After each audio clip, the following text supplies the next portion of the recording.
DeChambeau has been out with a wrist injury, and you had to figure that he was not exactly going to be razor sharp going into the Masters in the first round. If anything, he's going to be, as they say, in the first round of any boxing match. Well, looks like they're in a little bit of a feeling out process. In other words, what a feeling out process is in boxing, there is zero action going on. Nothing is happening. Neither guy is throwing a punch. It looks like it's going to be the worst stiff of a match that you've ever seen in your life. And so, as an announcer, you fall back to the standard cliche description.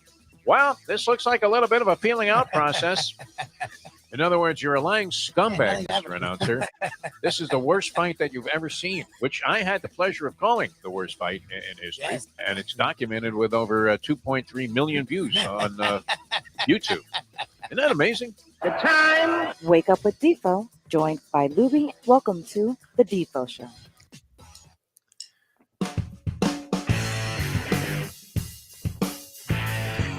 And a very special good Monday morning, everybody. I'm Jeff Deforrest, along with one Mike Lubie. Lubitz, another week begins on the Defo Show here on Ion Channel. Fantastic platform Jack Namer's put together for us. The lovely Amy, all the good people there. Still backing us after all these months. And we head into what I think is going to be just a great period of time for the show. Certainly is a great period of time to be here in South Florida, where we originate from, where the weather today is supposed to be Chamber of Commerce-esque. Okay, 82 degrees, I think, is going to be the high with very little humidity. If it's not the heat, it's the humidity. That was always the thing, the cliche that applied to, speaking of cliches, to the weather here and what it's like. Now, I was leaving a restaurant last night, Frank Tellerico's great place, had dinner with the Mustang at Casa Calabria. There on the Galt Ocean Mile. Fantastic Italian restaurant. Very rare, too, that you would have a hotel, which Frankie owns. So I guess that's the beauty of it. Frankie owns the hotel, and he owns the tiki bar outside where Lubie and I spent many an evening doing radio shows and just absolutely engaging in all acts of debauchery, including, I mean, that time you were in that, what was that? Was that a station wagon? Who has a station wagon anymore? It was just a car. It wasn't a station wagon. Where you literally, I mean, I hate to say it like this because it sounds demeaning to women. You were pounding that chick that you had just met. Wow, Lubie, those were the days, man. Never mind your staid married life there with the lovely Shirley. I'm glad you're in love, Lubie, but geez, you impressed me far more when you picked up that girl on the beach, and then I go out to get my car, and I see this station wagon like shaking back and forth, and it could have been Tiger Woods with that Perkins waitress. It was incredible. Oh, my God. You were free at the time. I mean, there were no obligations to any women. There were no commitments. So, I mean, it was just free-for-all out there. It literally was WrestleMania 2. And the windows were all fogged up, and I look inside. It looked like that scene in the Titanic when the two people are getting it on. DiCaprio and Kate Winslet are getting it on in that old antique, what would be an antique automobile. Of course, it was a modern vehicle at the time. Yeah. And all the people are trying to find them, right? And then they finally see this steamed up window, and they think they're inside, but they'd already given them the slip, which was great. But yeah, so I'm coming out last night from the restaurant, and a guy says to me, "Well, you better enjoy this now, because this will be the last of it." And listen, you snowbird, get the bleep out of here. Just go back to wherever it was you came from. I'm loving this, all right? And looks like we have more of the same today while the rest of the country is imperiled with all kinds of bizarre weather. But anyway, good to be with you. Peel yourself off the mat Monday. There are a lot of debates about what is the best time of the year in sports, Lubie, and I don't know where you weigh in. I mean, and it comes and centers around this argument. I don't know if it's an argument, but discussion centers around two different periods of time, right? And that would be the fall, like October, November, and the spring. It's almost in conjunction with, the time change, right? Daylight savings. Yeah. Because in the spring, you have all of these different things happening, right? You have the NBA playoffs about to tip off tomorrow night with the first couple of play-in games. And I wasn't sure until just like this morning that I really understood once again. I had to refresh my memory as to how that whole play-in thing works. Because I'm seeing 7 versus 8, and I'm thinking if you're the 7th or 8th seed in there, you should automatically be in, no? Yeah. You would think. But no, not the case in the NBA. As you have 7 has to play 8. The 7th seed plays the 8th seed. So in this case, it's going to be the Brooklyn Nets will be going against the Cavaliers. Cavs. All right, so the Cavs have been slumping. The Nets look like they're a definitive and a genuine threat, maybe. How could they be definitive and genuine if I have to throw in a maybe? What do you think, Lubie? There can't be. Is it maybe? Is it definitive? Which is it, kid? I would say maybe a threat is what I would say. Because you never know. Well, it looms as a possibility because obviously Kevin Durant is very much on his game. He's been having some terrific games, and Kyrie Irving has been a little bit up and down in the last couple of games that the Nets have played, but the Nets played well enough to pick up that number 7 spot. There was some speculation that before Irving was able to play the home games that they might even slip out of the entire thing.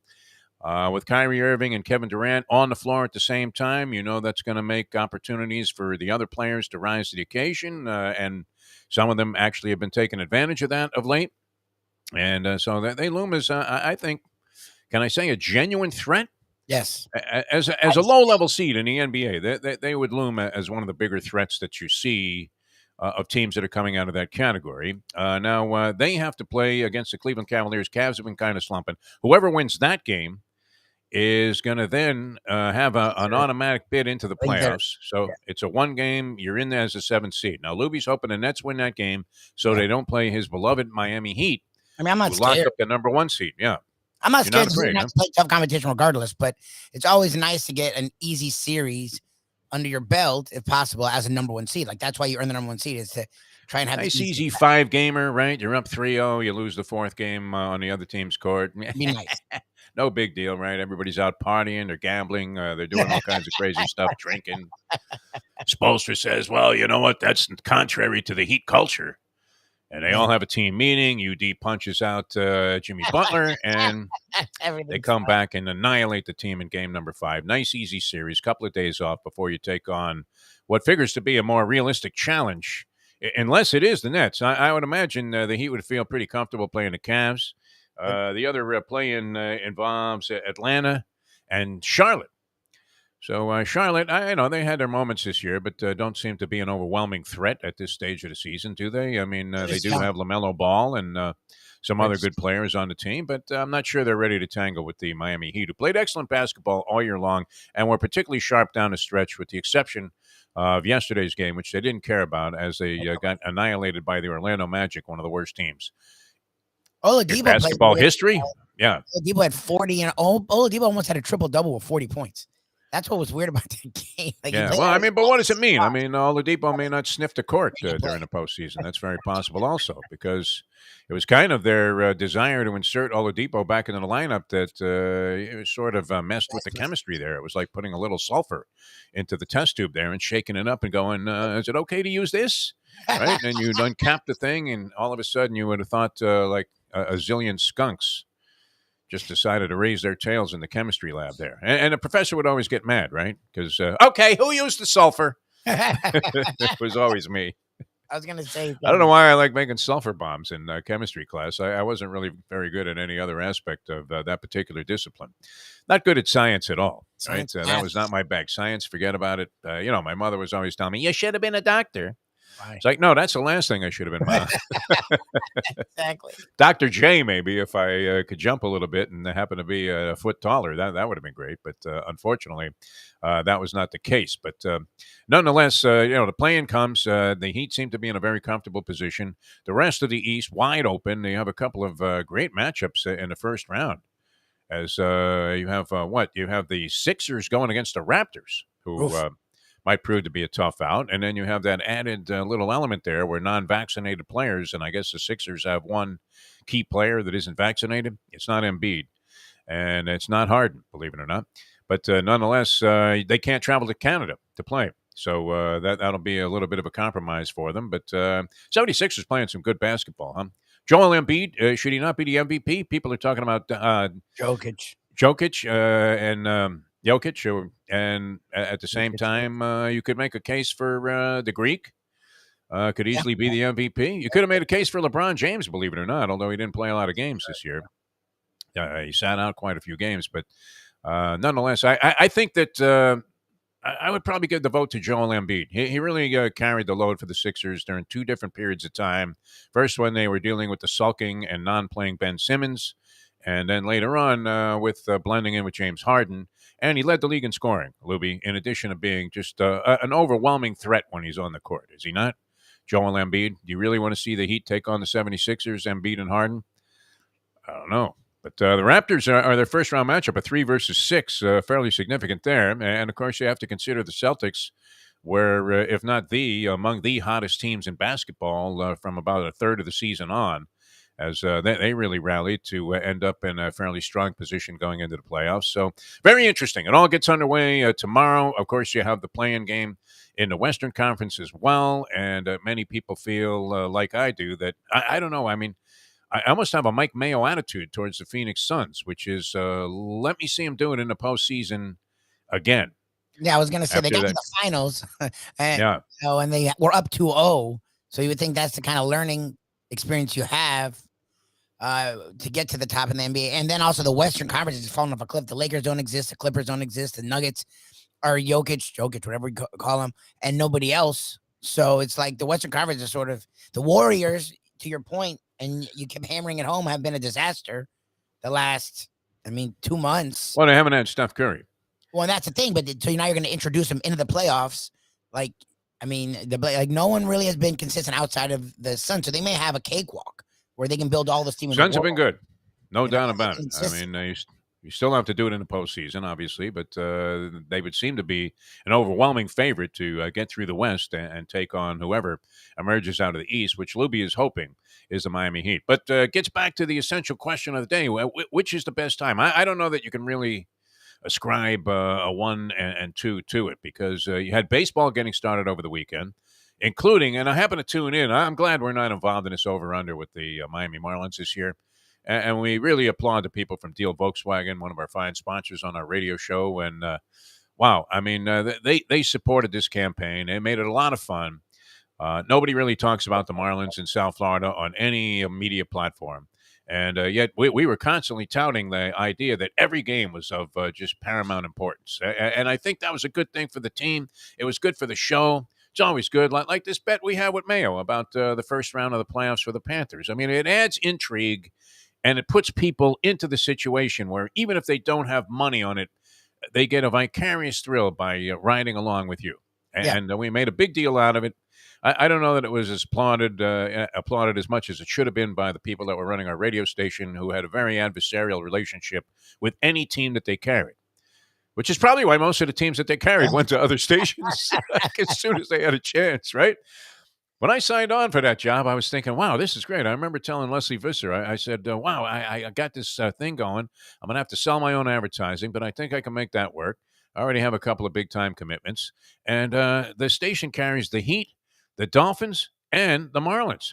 They have 3 of the 4 professional sports teams here in town. And let's face it, with apologies to the late, great Win Elliott, nobody's listening to hockey on the radio. No. Can you imagine you're in your car going, hey, let me tune in that hockey game. He shoots the puck, and you hear pucks clanking off glass and off the post and off everything. And you're like, what the hell is going on out there? It's hard enough to follow on TV, correct? So when you're there, you don't even know, who is that? Is that Bomeister back on the ice? I don't know. It's not an easy game to follow, although, I was a big hockey fan as a kid, so I kind of understand a lot of the mechanics of it and can pick up on what's going on without too much difficulty. But nonetheless, on the radio, and I used to love hockey on the radio because we didn't get a lot of games on TV when I was a kid. When was that, Defo? Imagine this, Lubie. We got like 1 game a week. Dang, that's crazy. Of the Rangers. No, every other week we either got the Rangers or the Knicks on TV. This is, from memory here. And you used to get like an occasional, and not all games were televised in Major League Baseball either. And there was no way you were seeing like games from out of town. I mean, that was like a real luxury. That's why the game of the week. Remember that? The Major League game of the week on NBC, wasn't it? I remember it. I've heard of it, yes. We've had games. It was a big deal. It's like, whoa, I can see the Red Sox in Cleveland. Are you kidding me? That's what kind of baseball fans we were. Meanwhile, a lot of baseball was crammed in over the weekend. And I happened to tune in. The Marlins are up on opening day. This was Friday. Marlins are up 5-4 over the Giants in the 9th inning. All right. And you're thinking, this is great. All right. They're going to get their first win and they're on the road, and maybe they can do some good this year. And sure enough, the very first pitch I see by a Marlins reliever, there's a long fly ball deep to left field, and holy Bobby Thompson, it's out of here. This ball game is tied. I'm like, really? I happened to tune in. I mean, this was the kind of torture that we endured when we were betting money on this team to win a certain number of games every year. And it was a very low number, a very low number. Now, I think this year was like 75, 76. And you know what, Lubie? I don't even care. I almost called you Michael. I don't even care. I mean, this tragic loss, it was a relief to me that we didn't have any vested interest in this thing.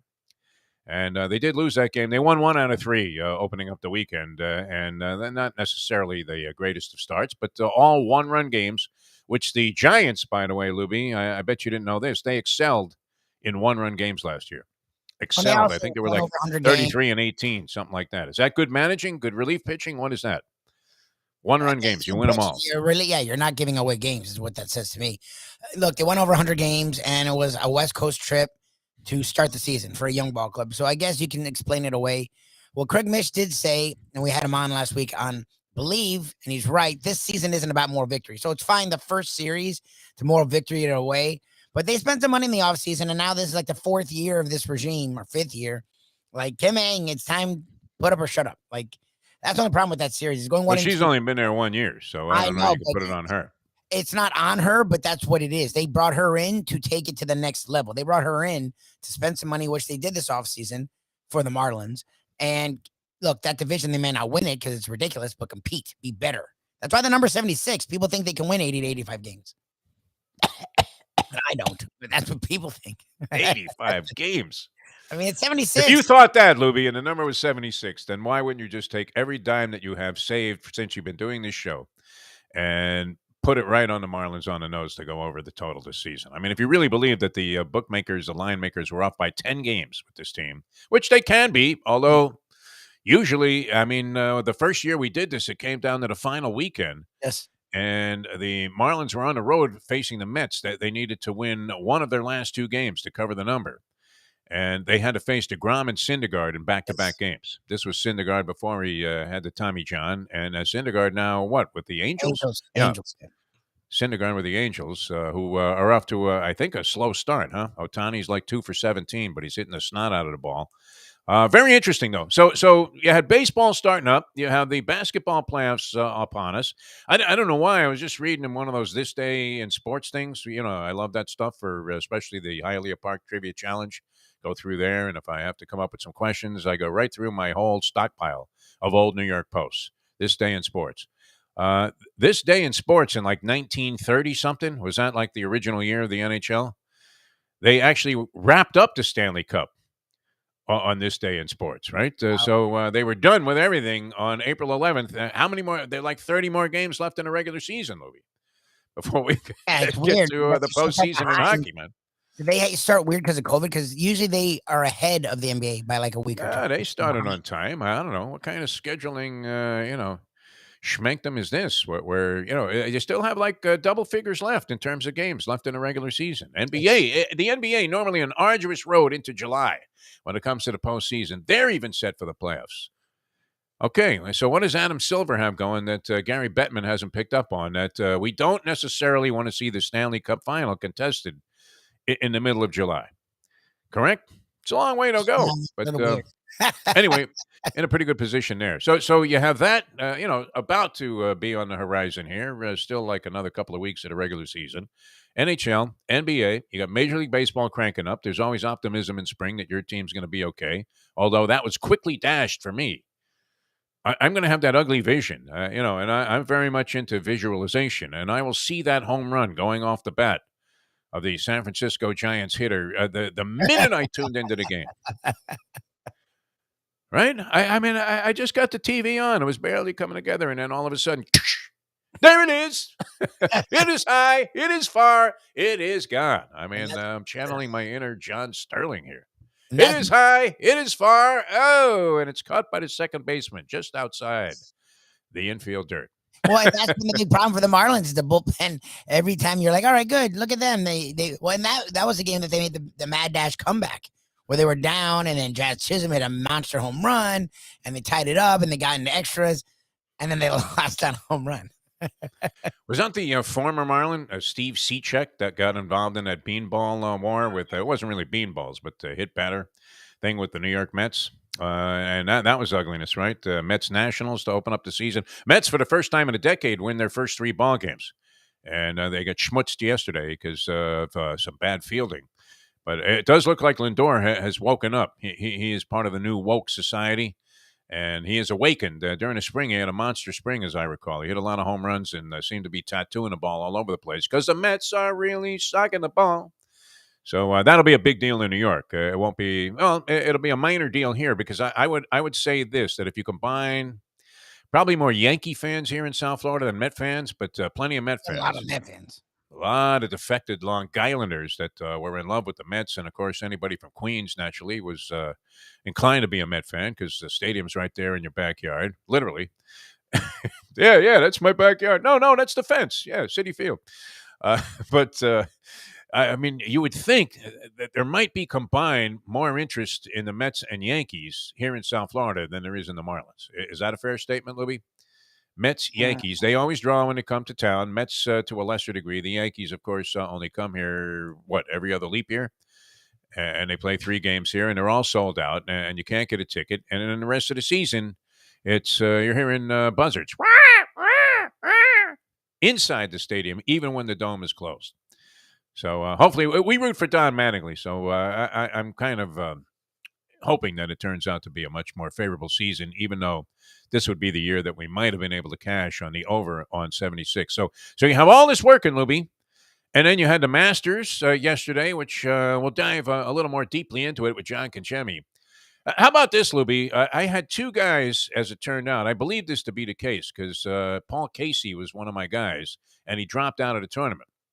All right, so he withdrew. So I think you get the next highest name. He was the top guy on the list, although this is just, I think, alphabetically placed, the names on the list, and they're kind of put together by rankings. So you have to make some tough choices. Now, had I taken Scotty Scheffler instead of John Rahm, how about this one, Louie? This shows you how tenuous, how treacherous the whole idea of wagering money is.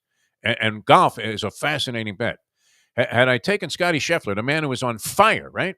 He's won 3 tournaments, now 4 tournaments in the last 2 months, including his first major. And 2 months ago, it was his first win ever on the tour. Scotty Scheffler, now the number 1 player in the world.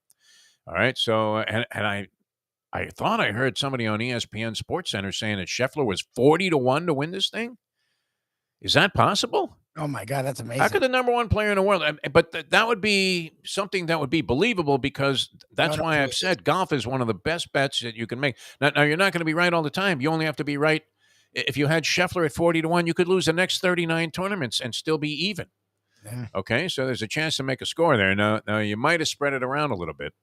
But had I taken Scheffler instead of John Rahm, who I don't hate John Rahm, but I never want to pick John Rahm to win a tournament. I don't know why. It's just he seems like a very good guy, but I root against him. You know, I'm always rooting for the guys from the States, right? It's really a nationalism thing when it comes to golf, is it not? I mean, I want the Americans to do well.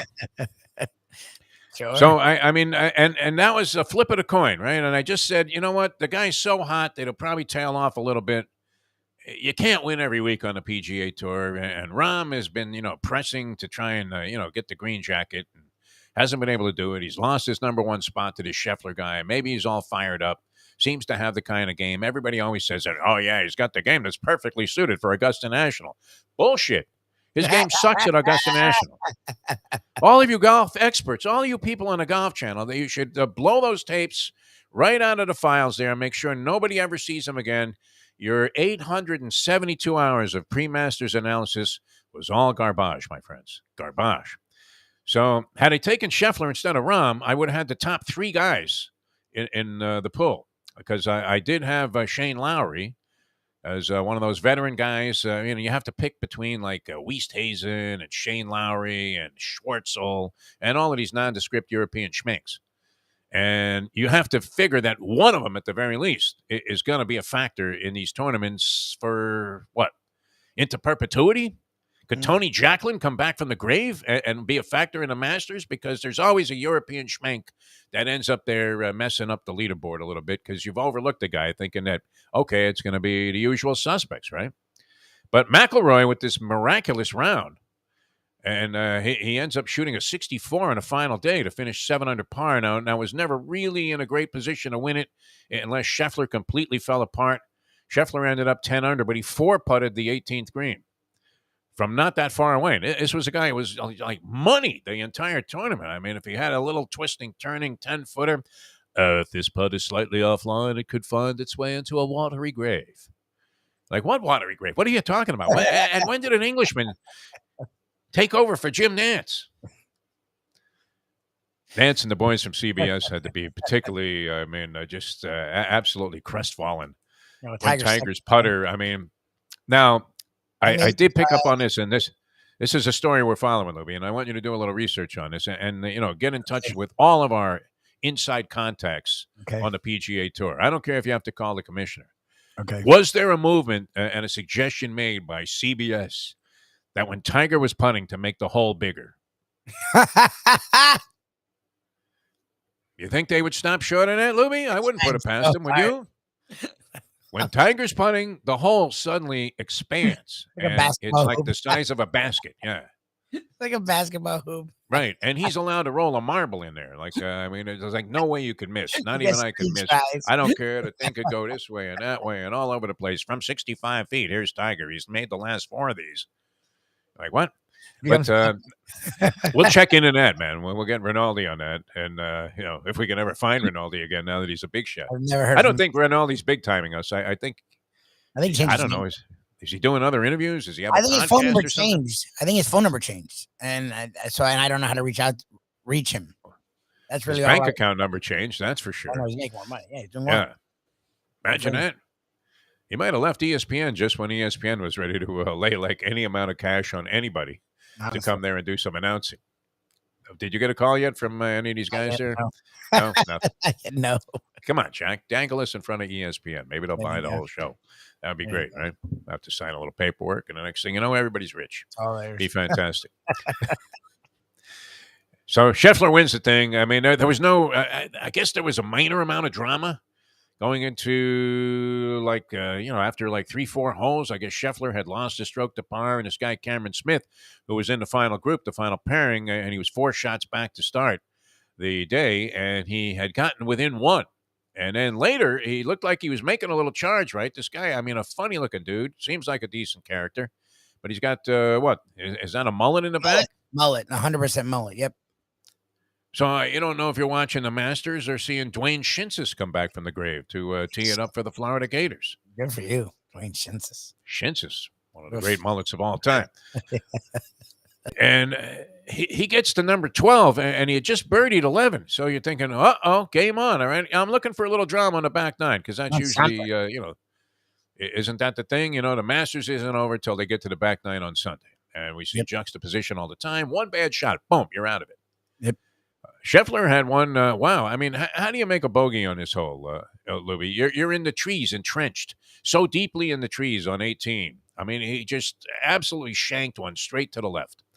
So you thought first they weren't going to be able to find a ball, and then you're figuring, how's he going to get out of it? Now, I would say this, the rules, well, I guess it makes sense, right? If you're embedded in trees and you can barely find a ball, if you don't have to hit it out, if all you have to do is take one penalty shot, and then you can, daintily place it almost on a tee in the rough somewhere, outside, free of any obstacles, and you got a nice, clean backswing, and it took him a long time to make this decision. But he decided to go ahead, take the placement, take the penalty stroke, and he ends up making a bogey on the hole, on a hole where he could have easily had a 20 if he had to hit out of the trees.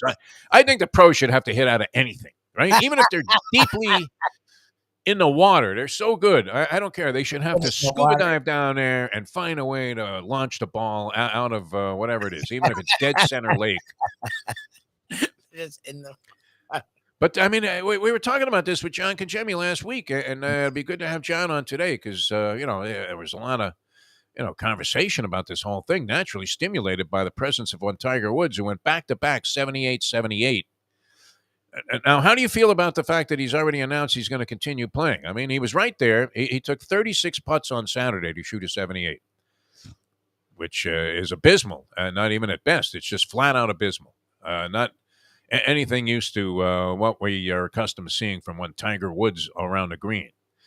And then I don't know how he did yesterday because to CBS's credit, when I tuned in, I never saw a shot of Yeah, Tiger Woods the entire time. Now he was already in Cleveland or wherever else he was going after this, but it wouldn't have been inappropriate or atypical of CBS obsessed with getting as much Tiger Woods as they could into the broadcast. I mean, why didn't they get Tiger in the broadcast booth? That would have been cool. That's what you do is you have them come in and sit there and talk about it, and then you get all. Yeah, wouldn't that be great? Yeah, well, here's what you got to do on 18. Holy Tony Romo, what are we looking at there? That would have been some insight. Why? It's too bad that Tiger hasn't got to that point where he would be the type of guy. I guess none of these PGA guys are, huh? Azinger would come in there and kibitz with the guys, and now look, it got him a commentating job. Can you imagine what kind of money? What would ESPN pay to Tiger Woods to be the golf commentator? I don't know, Peyton Manning money. I mean, that's literally what he would. Brady money. He would have to have the desire because obviously he doesn't need the money. Neither does Peyton Manning. How much money is Peyton Manning worth? He wants to buy the Broncos, right? Yeah, I mean, it's between Peyton Manning personally and Walmart to buy the Broncos for $4 billion. And Peyton has it in cash. He doesn't have to, bother giving these guys a bunch of stuff on a layaway plan. I mean, he could just pony up the money right now. But so that would be the thing. I mean, does he have the desire with all the money in the world? I mean, his yacht was mistaken for one of the Russian oligarchs and nearly confiscated as it was docked in Palm Beach or Jupiter or wherever he keeps this boat that he has, right? And it's true. I mean, Tiger Woods is next to DiCaprio, and DiCaprio's yacht looks like a dinghy. I mean, the girls are jumping off, right? Brazilian models, swimsuit models are just diving off DiCaprio's boat and swimming straight over to Tiger, who we know also seems to be able to strike a chord with the women, although seems to be happily entrenched in a relationship, and everything seems to be flowery and good. He was actually sort of, down home and personal a little bit during some of the interviews, even after his tragic round on Saturday, where he went from, I don't know that he was really in contention after Friday. He was about 10 shots back. Was he really going to make this kind of monster comeback on the last couple of days? Schefter would have had to collapse completely and everybody else ahead of him, which Saturday was not a particularly good day for scoring there. So anyway, pool money went up in smoke immediately. I ended up inheriting Bryson DeChambeau from that list where I had Paul Casey. Yep. And with his 12 over and adding 6 strokes because he was not in the field in the last 2 rounds, that's what? That was 18 over. And then I had Jordan Spieth. Never again, Jordan. Never again. I don't care. I hope you make a comeback. Seemed like a really good guy. Was this not one of the all-American stories of all time, Mike Lubitz? Oh, yeah. A genuine prince of a human being. He talked to the ball like he was Mark the Bird Fidrich. Ball's in the air. He's like, spin, spin, spin, spin, spin. As if he was Monty Hall. Go ahead and spin that wheel and see what you come up with there. Oh, look at that. A zonk behind door number 2. But he was great. He was a good guy. I mean, he did all the right things. Wholesome. I mean, he was the all-American boy. I mean, he was right out of Leave It to Beaver. My God, yep. You would you would have thought he was part of the family. Yeah. And he sort of lost it, and it looked like he was getting it back. And I've been playing him almost routinely in these tournaments, and whoosh, that's it, Lubie. Nice. No mas. None of them. It's Roberto Duran time with Jordan Spieth. I will never pick him again. He can win tournaments, but he's buried me. So between him and DeChambeau, 2 guys, I'm plus 30, right? Because he was DeChambeau was 12 over. He was 6 over, so that was 12. 18 plus what? Plus 12? Degenerate math. 30 over from 2 guys. So it didn't matter that I had second and third and could have had Scheffler. Those 2 guys alone would have ruined me. Can you imagine? Morikawa wasn't bad. And how about that final hole with Morikawa and McIlroy? Did you see this? No. Explosiveness on the PGA Tour, my friend. McIlroy is in a trap like half a mile from the hole, even though he's on the side of the green. And it's the 18th green, which has like some kind of weird slope to it, where if you hit the ball way at the top of the green, boom, it might roll down and go in the hole. So he's coming out of a trap. Now, it's impossible to get out of a trap in one shot. Correct, Lubie? How many times did you take a swing and sand went flying and you look down and the guy says, you'll lie 3 there now. Right? My uncle's really good at it, but he plays golf weekly. I've never been good at the sand's the worst. I get in the sand, I'm just ready to throw it.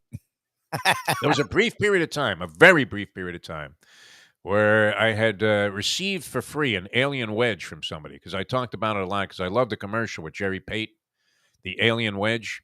And I just like the name of the club. Yeah. This was predating, where you had a lot of like weirdo names for certain things.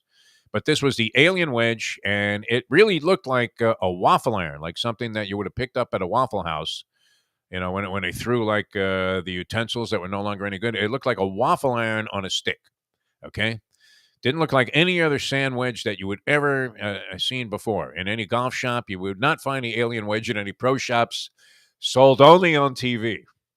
Which should have been a warning right there that this thing was going to be just some cockamamie, thing that you might be able to have success with, but overall, it was going to be just a catastrophic club to have in your bag. But I had some success. I mean, because it would loft the ball like way up there, and all of a sudden you were hitting sand shots, Lubie, that looked like, you look like Raymond Floyd all of a sudden, kind of hit out of the sand in his prime. I don't know. Was he a great sand player? I'm not even sure. I'm giving you credit for that. I don't know. I don't remember his. But I mean, there's nothing nicer. You explode one out of the sand, right? Everybody's like got all kinds of anxiety. Oh no, I'm in the trap. And you explode one out of the sand, and it goes high in the air with perfect trajectory, goes a few feet past the pin, and then whoosh, comes rolling right back to the cup. Hits the flat, either bounces off or goes in the hole. So McIlroy, though, has an impossible one, and he has to aim it way to the right because it's got to take in this embankment, and he hits the shot, and it comes out of there. You don't know where it's going to go. It might be in the gallery, and sure enough, it lands at a point in the green where it catches the break and rolls into the hole. So he holds out for a birdie. He had been in the trap in the fairway, and then he went trap to trap, usually a very, very indignant thing to happen to a golfer, correct? Trap to trap. Yeah, it's not good. Well, especially if it's a trap on the left side of the green and you go into the trap on the right side of the green, then you really feel like an asshole. You're hoping nobody saw it. It's like everybody saw it. What are you talking about? It's on film there. People who had their cell phones out. And then Morikawa, who was playing with McIlroy, and both these guys are out of it in terms of winning the tournament, although McIlroy did get to 7 under, which is where he finished in second place after shooting an 8 under par round on Sunday, a brilliant round. Morikawa is in a trap also, and he hits a completely different type of shot, and boom, that goes in the hole. How about that, Lubie? Nice. If that wasn't the number one play of the week on SportsCenter, then nothing would be. Back-to-back sand shots at 18 at Augusta National. Unfortunately, inconsequential in terms of the outcome of the tournament as far as the winner goes, but nonetheless, spectacular ending. Imagine if those guys were a little closer. Huh? What do you think? It would be, that would have been, one of the great moments of all time in any golf tournament. But so that was a lot of fun. Tiger Woods says he's going to play the Open, which somehow bothers me that it's not referred to as the British Open. Like, what is our Open? Like some, hamburger stand version of the tournament? I hate that. It's the British Open, the U.S. Open, and it's okay to do that. I don't know why the last decade they've changed it where you're not allowed to call it the British Open. That's what it is. That's not a slur. I don't understand that at all. I don't care. It is the British Open. What are you talking about? Whose Open is it then? I mean, literally.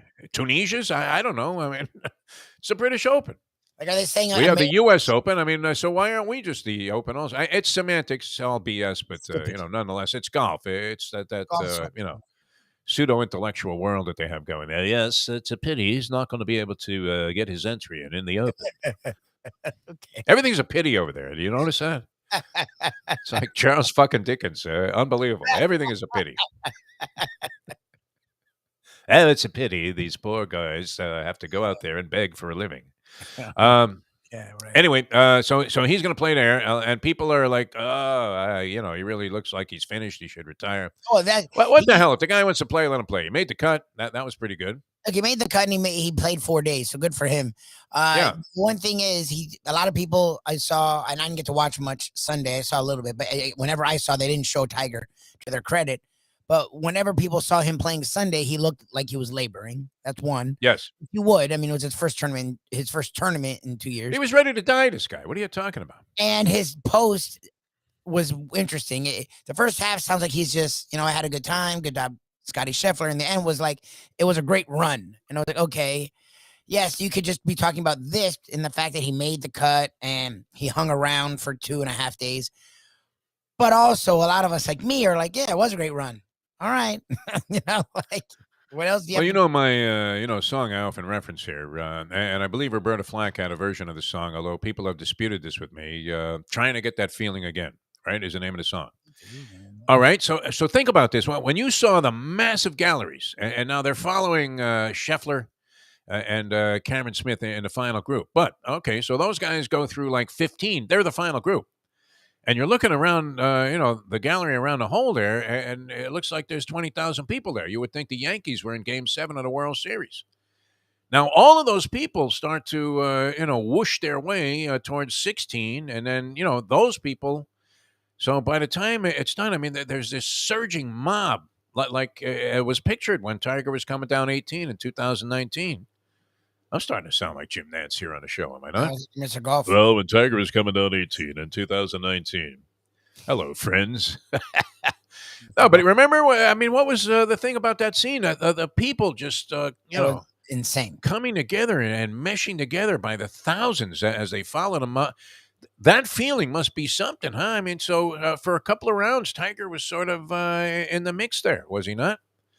Not so much the second day, but very much the first day. I mean, who would have figured that? And maybe, for coming back after not just like a 2-year layoff, but I mean, where the guy was practically being outfitted for a body bag after that car accident. Pretty amazing. I mean, so why wouldn't you want to just perpetuate that feeling? It must be something, huh? Scheffler said he was overwhelmed by the prospect of going out there as the leader on the final day. That he was sobbing like a baby in the morning, saying, "I am not worthy."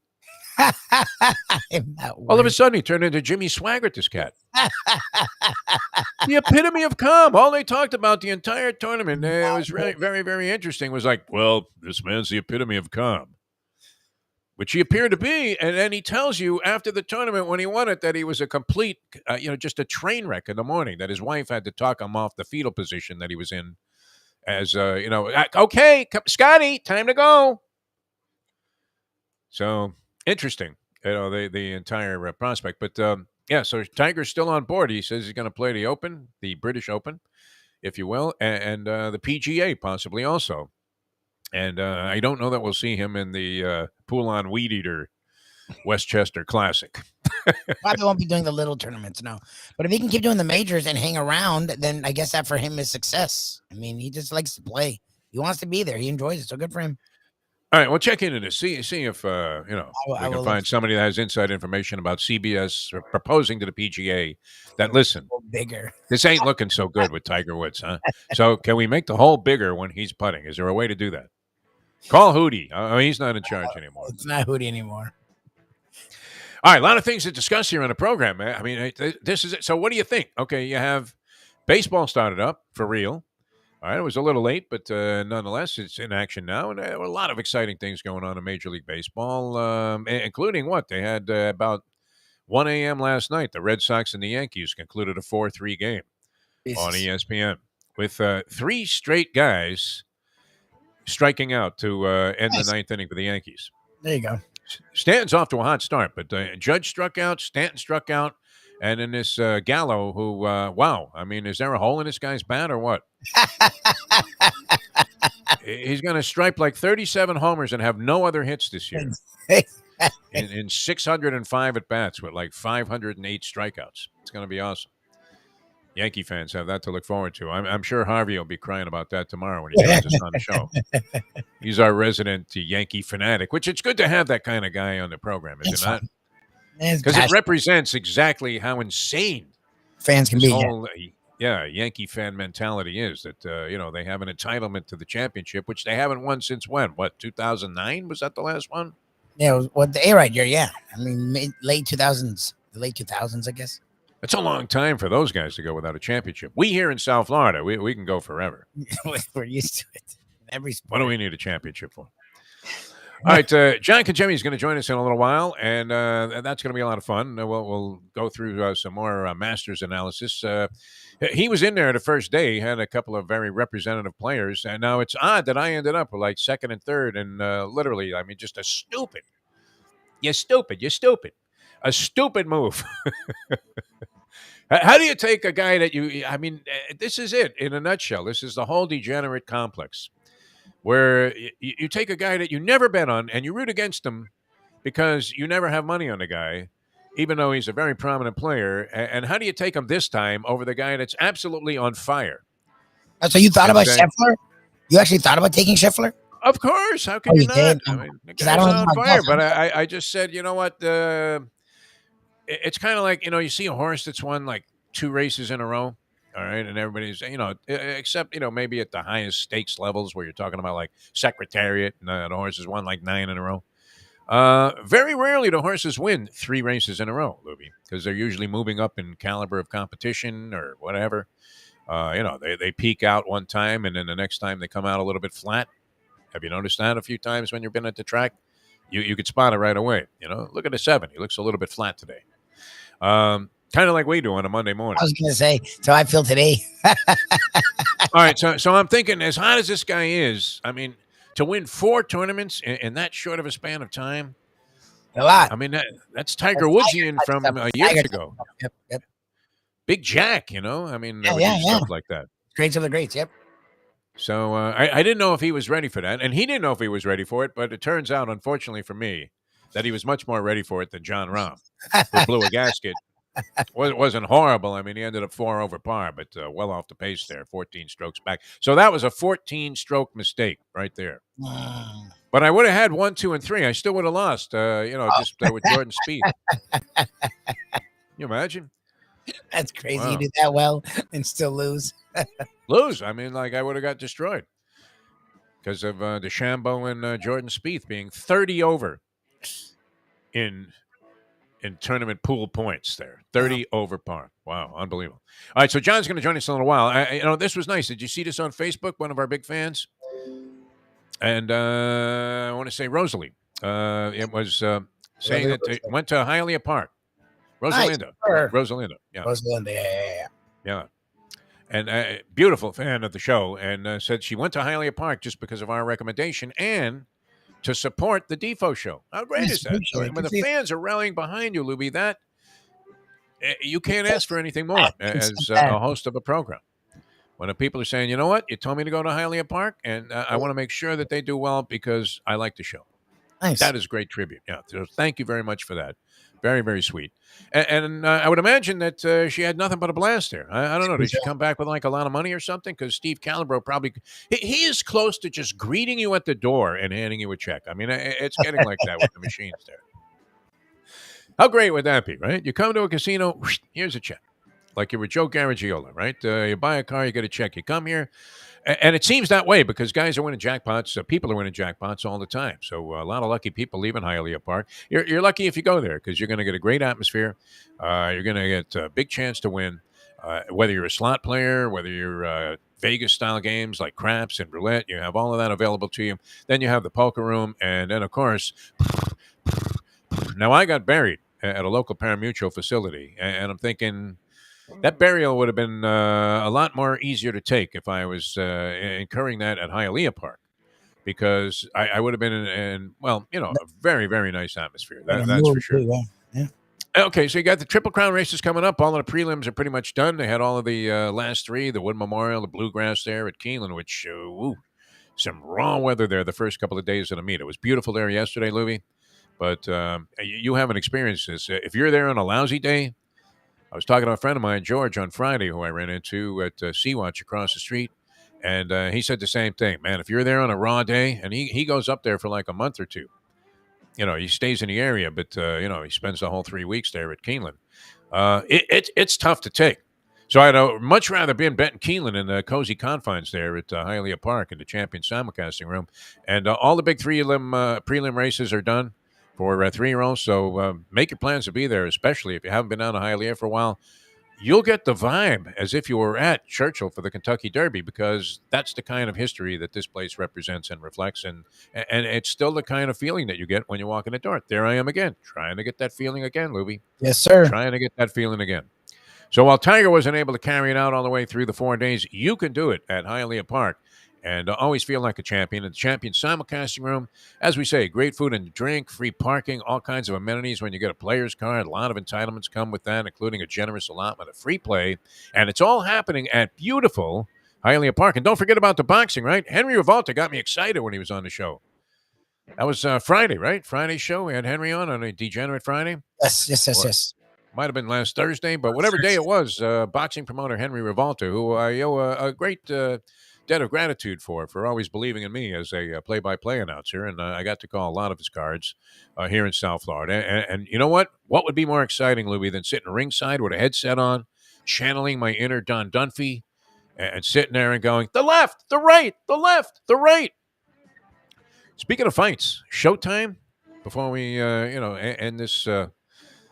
this is a long, tribute to Hialeah Park, that's for sure. But a great fight between a guy who's from Palm Beach. We're going to have to try and get him on the show if we can. Erickson Lubin. Are you familiar with this guy? He's kind of your namesake as a boxer. Yeah, you've talked about him before, I think. Very flashy. He had one loss to, I believe it's Jermel Charlo, because there are two Charlos, and they both were fighting in the same division there for a while. I think one is in a different weight class now, but Jermel Charlo, who is no slouch, right? I mean, this guy's great. I think he has one loss, and that was disputable over like almost 40 fights now. So his only loss was to Charlo. He got knocked out in one round in that fight. Just got smacked right away, and boom, he was out of it.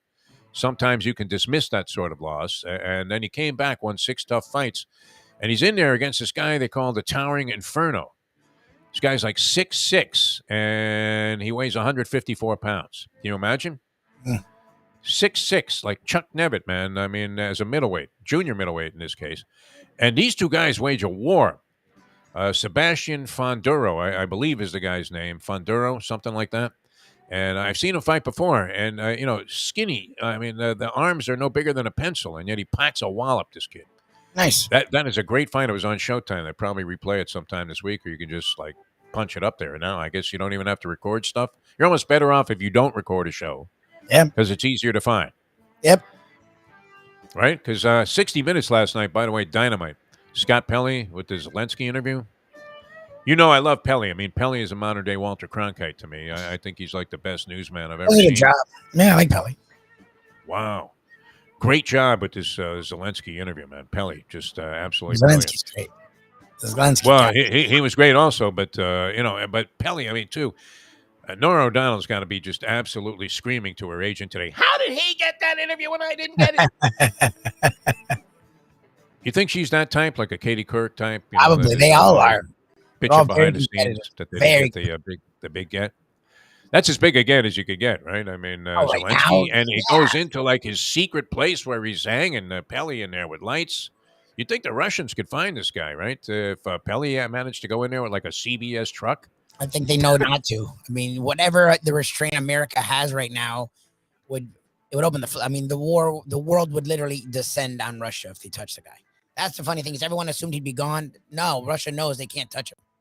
They could get him. They could for sure. He's not high. He's out there more than anyone. He's out there. Yeah, he's shooting commercials. Tweeting, I mean, videoing, great. Like Russia can find him if they really wanted to find the guy. He knows it too. He's talked about it. He's not going to hide, and they know that's the last straw. America's had restraint. If they do that, they will take out Putin. I mean, because they could have already. They could have taken out Putin if they really wanted to. They're just not. They're trying not to start a world war, and Russia is. I would be in favor of not starting a world war. Yeah, no one wants that. But I'm saying Russia's leaving him alone, and he's taking advantage of it. And I think he should.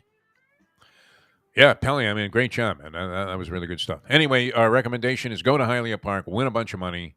Hey. Lately, I've been getting clobbered. I got annihilated 2 days in a row at the racetrack, Lubie. Annihilated. It's ugly. It's 4 straight losing sessions after the big wins that we had a couple of weeks back. So rolling the dice and a lot of 7 outs. Right? Ugliness, right? I had a point of 6. Okay, 6. Any hard ways? And the next roll, you turn around like, to tell the wife, no, I'm going to be here for a little while. Boom, there it is. There you go. A 4 and a 3, a 4 and a 3, a 5 and a 2, a 6 and a 1. Such ugliness. All right, we're coming back with more in a moment here. John Kajemi's going to join us. It's great being with you. Peel yourself off the mat Monday here on Ion Channel. Google the Defo Show.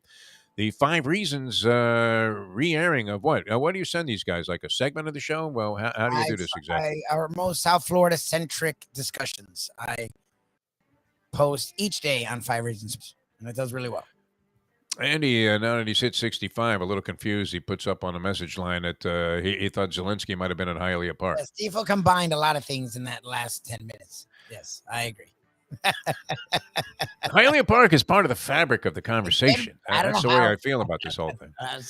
Yeah, it doesn't matter if we're like I don't think you have to distinguish whether you're in an endorsement or not.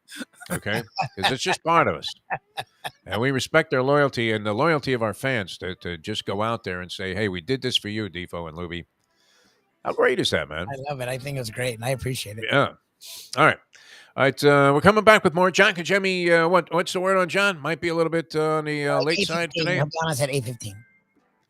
Okay. Well, I mean, is he getting a haircut? What is he doing, man? The guy already looks great. What is he? Some appointment, and they're screwing around, as they say. So. Oh yeah. Yep. This is what I was told. So it is what it is. We'll be all right. All right. Well, that'll be a lot of fun when we get John on the show. So we'll come back with more in a moment here on Ion Channel. Great to be with you. Peel yourself off to Matt Monday. Jeff Deforrest, one Mike Lubitz, returning with more in a moment. Now that. The time. It's 7:56. Poker is your game. You're covered in style. And you can play all your favorite Vegas-style games, including blackjack, craps, and roulette in Hialeah Park's sizzling hot casino. Get a player's card when you walk through the door for all kinds of generous amenities, including our favorite, free play, when you come out to the ultimate casino and entertainment destination, Hialeah Park. These days, we're all looking for comfort anywhere we can find it. Thank goodness for Landlubbers Raw Bar and Grill in the Plantation location, because they are making sure you are as comfortable as possible. You're going to have the best wings in the world. You're going to have a great burger. You're going to have their amazing soups. Again, Landlubbers Raw Bar and Grill. It's nice and easy. Just go to landlubbersbarandgrill.com for both your pickup and free delivery. Thank goodness for Landlubbers for making you always feel right at home. Catholic Health Services is committed to care that changes as your needs do. Our full continuum of services is designed to be there throughout your care journey. If you need assistance with daily living, post-acute care following a serious health event, or additional medical care at home, we also offer skilled nursing and palliative and hospice care. Your care needs may change, but our commitment never does. Catholic Health Services, South Florida's #1 choice for post-acute and end-of-life care. Visit CatholicHealthServices.org. Jason Taylor, by the way, welcome to the show. Now we have to get Jimmy Johnson in the Ring of Honor. Yeah. In Dallas. How is he not? Well, that ain't happening. Yeah. Uh-oh, gotta go. You'd have to buy the stadium. Can you make enough money at autograph? Buy the stadium. I can't even buy a Coke in that stadium or Pepsi, whatever they sell over there. Jason, always a pleasure, my friend. Thanks, guys. For stopping by. Jason Taylor with us here on Radio Row for Super Bowl 54. We'll be back with more in a moment.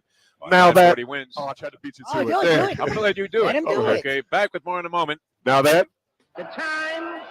there it is. It's 9:31. You got to get There the time. you go. Oh, my bad. I forgot 9:31. The best way to kick off your day is with Defo plus Lubie.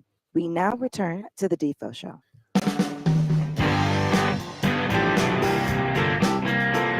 A genuinely great American, Jason Taylor, former Miami Dolphin, who I still have, speak of visualization and visions of things that happen to you in your lifetime. And it's the easiest way to remember things if you can possibly, just picture it happening. And I remember a very nervous Mike Lubitz running over because we were scheduled to have Jason Taylor. This was a Radio Row for the Super Bowl that was in Miami a couple of years ago. And so we're on our home turf here, and you had made arrangements to get Jason Taylor on the program, and he naturally was in hot demand. I mean, it's a guy, a Hall of Famer, and was a brilliant player, good-looking guy, and well-spoken, and as you could tell just from that tail end of the conversation that we had, a very friendly guy. And so he's walking, and a lot of people are following him, right? Like writers and everything. They're all like, hey, Jason, what about this? What about that? And we were on a time. We were live, so we were on a time schedule. Like we didn't have time to mess around. Like we needed to get him on. So you thought that there was an excellent possibility that he was just going to blow us off. Yeah, honestly. And so you went out, you grabbed a guy, and you made sure he came over, which is great. I mean, that's you learned very quickly that you have to be the usual passivity. Being passive, it wasn't going to work, right? Hey, Jason. Oh yeah, you want to do that interview first? No problem. No, you'll never see him. And you Never you see the start guy again, sucking right? them up. 1 o'clock comes and got to float right out of Just- here and right out the door. He's already on a plane to somewhere else. Yep. So anyway, you drag him over there, and you're thinking that he was going to blow us off, and it turned out, just as you could tell from that last clip, that he was a giant fan of the show. Yes. Well, I went over to get him. He's like, all right, cool. And he came, and then I went to introduce myself. He's like, I know who you are. And I was like, what? He's like, oh, yeah, I know who you are. I was like, okay, whatever. I just thought he was full of shit. And then when he sat down and started doing the show, I'm like, I wonder if he really listens to us. And then when he did that, I'm like, oh, my God, I guess he listens. Listens, he wanted to do the out cue. I'm like, I don't Because even. everybody loves Johnny Addy, although most program directors usually were like, you're not going to use that stupid Or thing hate with the time again, are you? They hate it. That's what's so everything that makes our show that people literally Yeah. will call out in the street. Like there's a lot of different things they'll just call out weird things you've said or we've said over the years. Sure. And those are all the things anyone in management's always try to get rid of. And I always think it's funny. Like, why would you try and get rid of the things that people remember us for? Well, I mean, if you have a signature thing and people like it in general, I mean, I'm sure there are people that when we play people the bitch about time, they go, hey, what the hell is that? Yeah, they bitch. You know, Whatever, who cares about the time anyway anymore? It's Chicago. Does anybody really know what time it is? Speaking of which, yeah, I mean, we are going to be joined by John Congemi for you Congemi fans out there. He says what is he having, a root canal? What's going on with I John? know, you're in some appointment. So he said 8:15. I said, wonderful. All right. See you at 8:15. At the donut shop? What is he doing? John Don't Congemi. worry about it. I can All right. Well, speaking of football too, and wow, I mean, this is a strange story, and I haven't really been able to get a grasp on it. I get a text very early in the morning from our good friend Southern Brian. You know Southern Brian. Did you met him out there? I think didn't you come out that one day and he came out and visited us at the Tiki Bar? I met him at Even Keel a couple times. Yeah. I met him at Cut Above. Met him at the Teak. Really good dude. I really like him. So he tells me that he was driving around picking up a friend at the airport early Saturday morning, and that he actually saw the body of Dwayne Haskins on the side of the highway. Oh shit! Really? Because he came upon this, shortly after it happened. Oh Jesus! And it's the saddest of stories, and it's always a shame now that it ends up like the slightest thing, and you end up just being absolutely, crucified for saying something. It may have been insensitive. I don't know. I mean, obviously, if a guy dies at 24, it's a massive tragedy. And everybody seemed to like Dwayne Haskins. Yet as sports fans, unfortunately, there's this tendency to just label a guy as a bust, like right away, even though we know nothing about him. You remember him for like how he played in the pros, but you don't have to do that like in his obit. Like you can wait. Well, and it's not even his obituary. I mean, would you put that on his gravestone? Well, yeah, the Redskins at the time wasted a draft pick on this guy as they took him number 15 and he never panned out. I don't know. In the immediate aftermath of the guy passing away, is that necessary to include as part of the discussion? We just wouldn't. I know us. We would just talk about that he passed and he was 24, and it's sad. Yeah. That's sort of so Schefter, Adam Schefter, the insider, now $9 million a year insider for ESPN. And he seems like a very credible guy to me. I don't know that all of his information is factual, but as a human being, he seems like he would be a decent guy. Does he not? Yeah, he wrote books about like the father of his new wife's kids and crying about how he was a hero in the 9/11 and he seems like a human. He seems more like a human than very human. I saw a piece on him. Sorry, Lubie. I saw a piece on him by John Frankel on HBO Real Sports, and John Frankel used to be a local guy in Palm Beach, and escalated his career to the point where he's one of the main guys. Well, they only have a handful of guys that do stories on HBO Real Sports, but he always does very interesting stuff. Does a great job, and seems to be a real professional.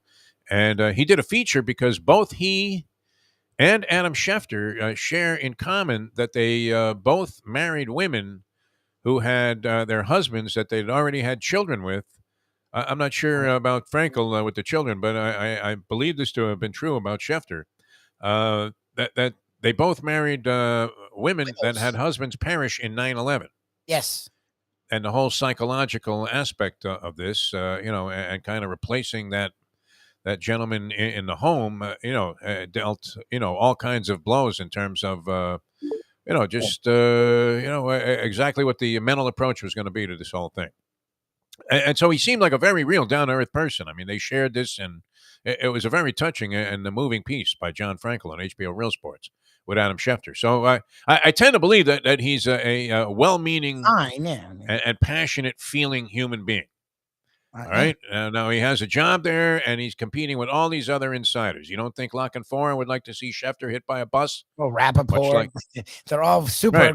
aggressive. All of them, like insane. That's a very aggressive, competitive aspect of the business, and Yes. I don't know what's really at stake there. I guess, I mean, I'm going to turn on ESPN as a matter of habit anyway, correct? That's what I I always mean, do. I have it it's right going now. on, right? I mean, at some point not- during the day, ESPN is going to pop up on my television screen, and it's not because I think, wow, they've got breaking stories through Schefter. No, I don't care if they reported it last, right? man. They're probably the best at putting together all of these highlights, and it's the biggest platform for it. So naturally, you're going to tune in. So I don't know about the obsession with breaking the news, but Schefter said, he mentioned in his first tweet, which is why Twitter, very dangerous, Lubie, that Haskins wasn't the greatest pro player. And He said people, he wow, I mean, lost it. They lost. they crucified this guy. And I guess it's Gil Brandt. Gil Brandt. I was going to He's say, still so alive? we've had him on before a few times. Gil Brandt did the same thing. He was actually even more verbose than Schefter, and then encapsulated. Oh, yeah. He tragedy, made it sound like, tragedy. yeah, he made it sound like Haskins did this because he didn't stay in school for another year. He made it. He went really into it, and then was like, "But it's a tragedy." It's like that was a little non sequitur. I suppose this is an answer that we probably will never get because nobody's come up with it yet. Well, what the heck? The guy this morning I heard a story that he had a plane to catch. I was thinking, he what running is across this the guy street? walking across or on I-595? What plane? Like the airport's up. You wouldn't know. You don't walk to the airport. Who's walking on that road? I He mean, made money. He's nobody. still on the team. He literally was down here practicing with a bunch of Steelers guys. Like he's an NFL and he was going to be a backup. Like, and with Trubisky there, he had a shot to start. Like the guy wasn't like. This is when you get a silver alert. I mean, that you're walking on the highway, This is and weird. the guy has Alzheimer's, or possibly ran out of gas, Yeah, maybe. and yet your move would be to stay by your car, would it not? Not to start wandering off there because there's nowhere to get off, Not a way. right? Especially in that area of 95 highway? and 595. Wow.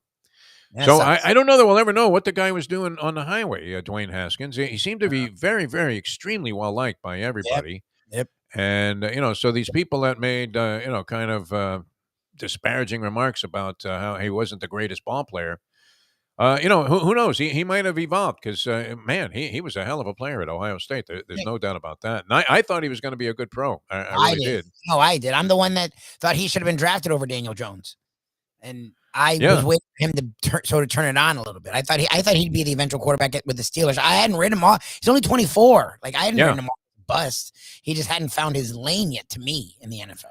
If in the right situation, as they say, but Yeah. seemed to be very well loved by everybody. And so Schefter was literally like lambasted all over the place. And Gil Brandt, I mean, just looked like Al Campanis on this thing. I mean, He really did, talking about, they don't have the mental capacity. I mean, come on, Gil. You got to snap out of the past. All right, John, we're ready to go. What happened? Did he get that tooth drilled? There he is. Get the tooth drilled. Who has the dentist appointment at 7 a.m.? I mean, I didn't No, know it was Botox. I had to go for Botox this morning. Botox. to get ready for the show. There you go. well, I mean, it was sort of a tragic weekend for us, John, and we did dive into the Masters, which is fascinating no matter what, and they had a lot of different aspects to it. Oddly, and I was, bitching at Lubie here earlier this morning, and it wouldn't have mattered because I had, Jordan Spieth, which was going to put me out of the tournament.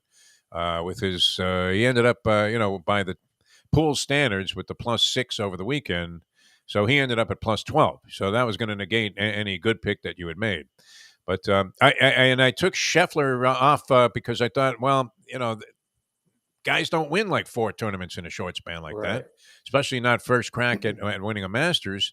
And I took Rahm, because I got talked into it by all these stupid handicappers that said, oh, yeah, well, he's got the game for the course. And, the big Spaniard following in the footsteps of Seve Ballesteros and Jose Maria Olazábal and Sergio and all the greats that have gone before him. I'm like, so I bought it like a fool. I always bring up Sevy. Literally. The minute they bring up Sevy, it's like, you know what? I'm tuning out. That's like their Yeah. go bring up Sevy. I know. It's always Sevy, yeah. Like said as if, well, Sevy. He's just like Sevy. He's like, Here's what is he it? would have done there. You Yeah, have a but little what bit was of Sevy doing biostero there in the Miller. first place? That's what I always ask. Exactly. Yeah.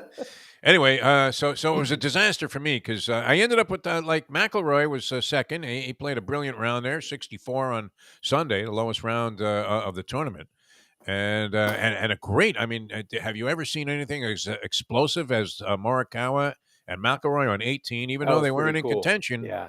wow, they both blast out of the sand on 18 and hold the shots. You never was see one that. of the most remarkable shots in a row. Actually, those guys both made eagle on 13 as well. They both stuff it in there, inside maybe 10, 12 feet, and they make for eagle. And then they chip in from the bunker, kind of different, vanilla chocolate variety. One has to ride the slope down and one goes directly at the pin in Morikawa, but same result in a birdie. So there was some exciting aspects to the Masters this year. But for me anyway, it just seemed like it was a one-horse race most of the time, and you didn't get the drama of, like multiple players on the back nine or, the second nine on Sunday to be able to really enjoy that last hour and a half because the drama was kind of sucked out of it. Early I thought we were going to have a horse race. Early it looked like you were going to have Cam Smith, go birdie, even it up when Schefter knocks it left off of the tee on 3, and now it's going to be a total flip after 4 holes that Cam Smith's going to be leading this golf tournament, and it didn't go that way. The script changed, and Schefter kind of got back in control of the tournament and just coasted from there. Oh, that shot on 12 by Cameron Smith. I mean, you talk about a tragic stroke. He puts it in that creek, which that wasn't even the creek that we were talking about. I think that creek's on 15 where everybody somehow ends up in there. But I mean, how pathetically short could he have hit this ball after birdieing the previous hole and finally putting maybe a small element of pressure on Scotty Scheffler? I mean, he had crept within one earlier, and then Scheffler kind of got it together, but he ends up with a triple bogey on the show. He even shanked the shot after that. I thought he was going to put the the wedge right in the back of the caddy after that second shot. It went way off to the right of the green, and he ends up with a triple, and that kind of sucked the drama out of it because it seemed like Scheffler could afford more than a few mistakes. Like 3-4 different mistakes, and still come out of it with a win. Yeah, you're right. That the shot on 12. How many great golfers, world-class golfers, have we seen over the past 25, 30 years get to 12 and hit it in the water? And you go, how did that guy just make birdie on 11, one of the toughest holes? Yeah. And now he's got 9-iron in his hand, not a 5-iron coming into the green. And it never has a chance from the minute it leaves the golf club. You knew that the flight of the ball, the wind was going to hit it. It was going to be short. And it falls, just hopelessly into Race Creek. And it's like, whoa. Well, how did that happen to a guy that seemed like he was going to have the golf tournament in control? So, yeah, we've seen it happen. Molinari did it. Koepka's done it over the past couple of years. That seemed like they've had the tournament in control. They were going to, seize control of the of the green jacket, and you end up with a double or a triple, and it kind of vaults you down the list in terms of challenging for the championship. And Scotty Scheffler from there really was on cruise control. All right, you had Scheffler. I did. I had Scheffler. You had DJ, who did well. I Okay, did. so not bad. Kisner, I I think, had ended up Justin plus Thomas. 4 or something like that. Kisner Thomas was plus in 9. there. Yeah. Yeah, but Shoffley, I'll probably never speak to Shoffley and Woodland again in my lifetime. If I ever get Woodland, the I thought was opportunity. a very sketchy pick. Yeah.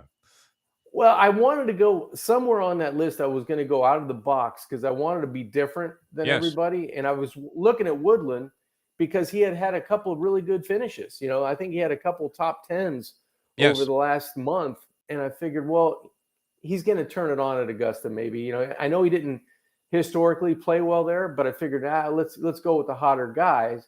And it backfired. Totally backfired on me. All right, Shoffley, disaster.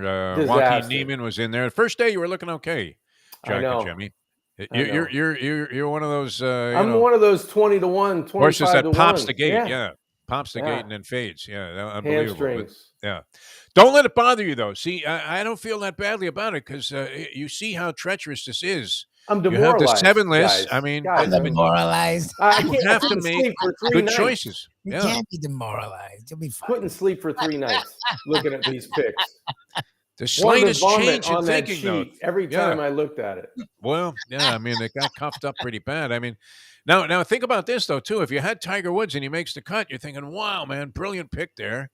And then he did you just a disservice by making the cut, because if he missed the cut, you would have only had Better to take off. 3 shots each day, and Yeah. instead he went 6 over both days. So what did you make of the whole Tiger Woods picture? I was very surprised, and I applaud CBS for refraining from doing this, but I thought when I tuned in late yesterday afternoon just to see if there was anything happening, I happened to catch those guys coming off 11, the last group, and then I watched it off and on from that point. But I thought they would certainly have like Tiger Woods, shots being replayed. Well, here he was on 13 today. Yeah. I tell you what, the old El Tigre just didn't quite have it today, as he shanked this one into the woods. Knowing Schefter, Smith. Yeah, but they did refrain. They showed a little restraint there. They didn't have Tiger featured along any of the finale type holes that took place there from like 10 on. Anyway, when I was tuned in, I thought they handled it great. When Tiger was on, he was the story, because the tournament really set itself up not to have 10 or 12 guys, challenging for the lead. So why not cover? It was perfect with the tee times, because you got to watch Tiger. If you were watching on the Masters app, you could watch Tiger the whole way through if you wanted to. And they had him part of one of 3 or 4 feature groups. I think Billy Horschel and maybe who was he playing with? Hovland or somebody. It was good. It was nice to see those guys. And then once Tiger ceremoniously finished and gets off and he's done, you kind of went back to the tournament. And I thought CBS did a great job. What I thought about Tiger, it was phenomenal how he could, be able to make the cut, number one, after not playing competitive golf in almost close to 2 years, and not only make the cut, but hit shots, that other guys that have been playing, nonstop over that period of time struggled with. And, everybody was going to have their hiccups on the greens at Augusta, because that's what normally happens unless you're one of the top 3 or 4 guys that week. But I thought Tiger was sensational, the way he hit the ball, the way he was able to endure the walking part of, the challenge, which was going to be probably tougher than golf physically on him. I thought he sets himself up to play probably 3 or 4 times this year. And then you never know what happens, in the future, if he gets a little bit healthier and he feels a little bit better. And I think that calendar will stretch out for him.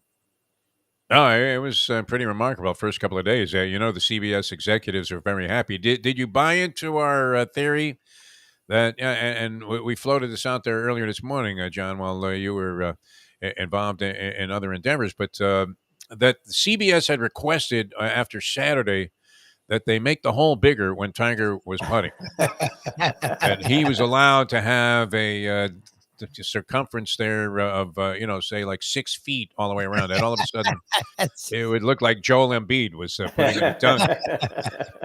And you wouldn't be able to miss pretty much from anywhere on the green. I mean, and then on top of that there would be a vacuum suction created underneath the cup so that all of Tiger's putts would go in. 36 putts there on Saturday. Otherwise, I mean, he has himself another big round. No, he set him. So he hit the ball, I mean, just about as well as guys that weren't challenging in the top 10 or 12. Let's say that way. His action looked good. I mean, his gait would get better when he was playing a little bit, more on the positive side. And it seemed like, when he was going downhills, it felt like he was hurting a little bit more. And that place has so much undulation from tee to green and green back to the tee boxes. It's a tough walk. Even, the patrons walking around, you see those guys struggling to get up 18 as they're walking up the crest of it, or down 9 or down 10.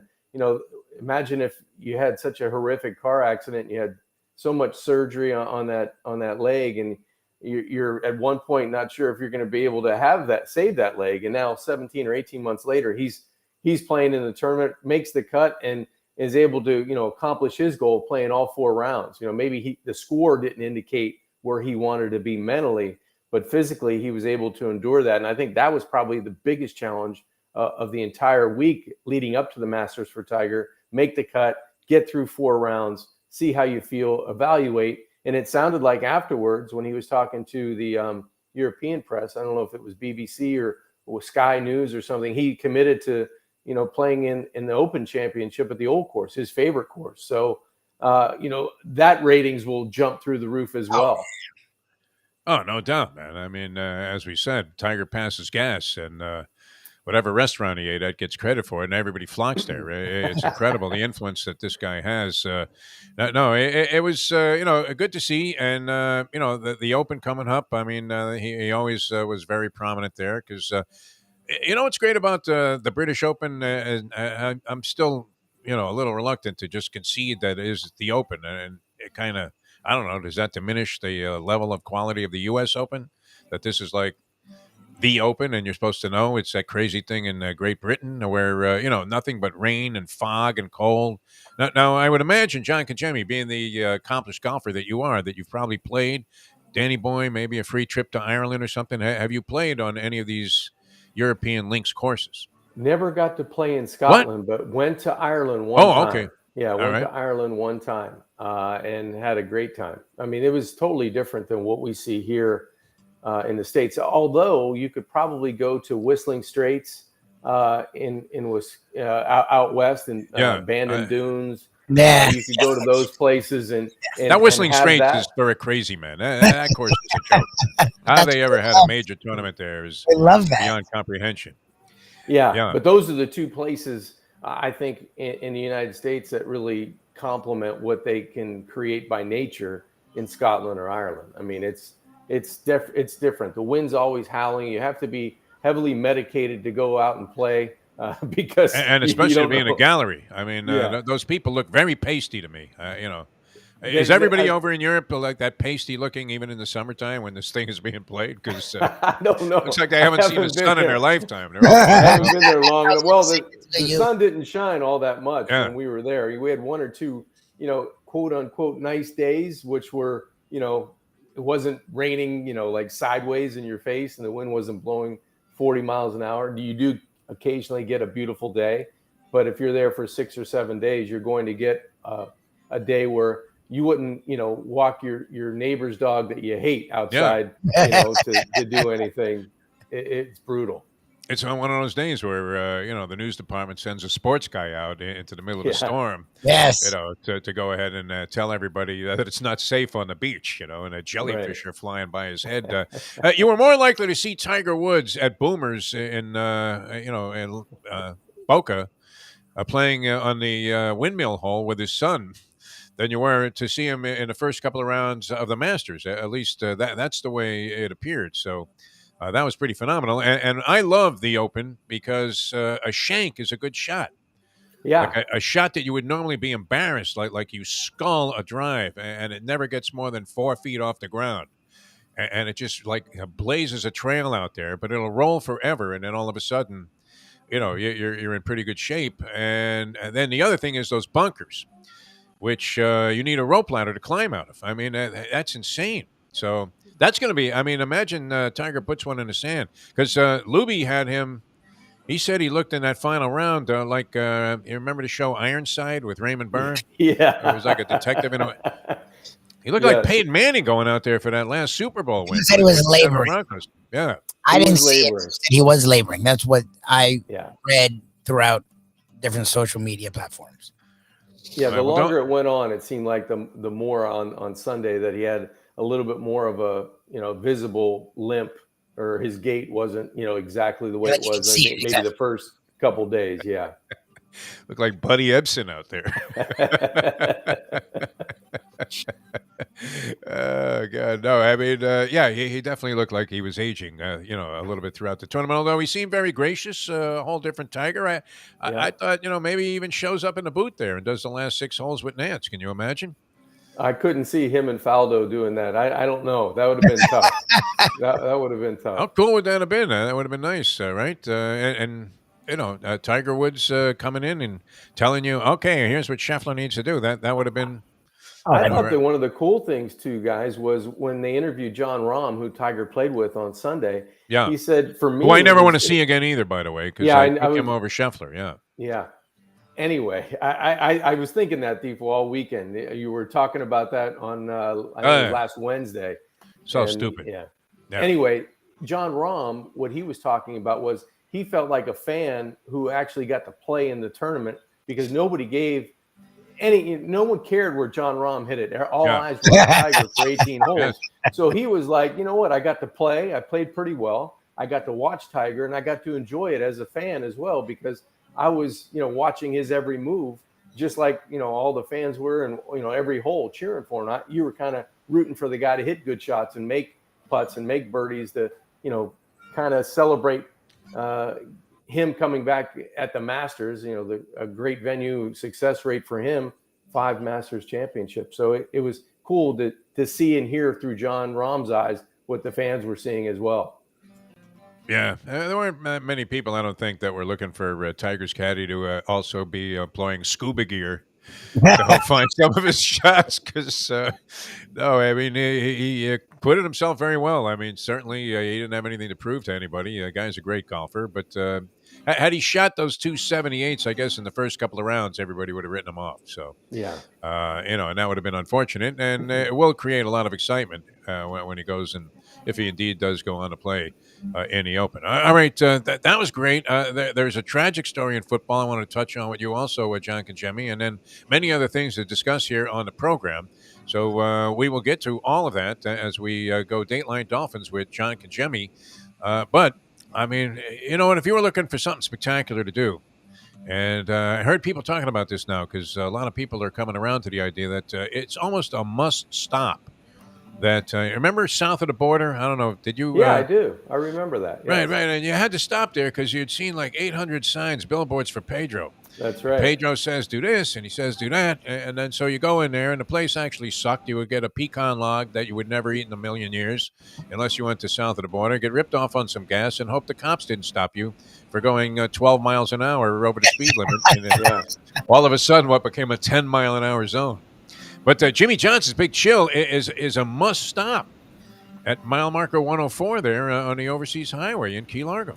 It is. A lot of friends of mine that are asking me about what's going on with Jimmy Johnson's Big Chill. And I said, listen, well, if you're going to Isla Mirada, you might as well just stop off at Jimmy Johnson's Big Chill and grab a pizza or grab something to eat or go have a drink at the Tiki Bar and kind of take a look at the place because once you get there, you're going to want to stop on the way back too if your destination is further south than mile marker 104. I said the food's outstanding, the views are perfect, and the service is out, second to none in that Upper Keys or all of the Keys.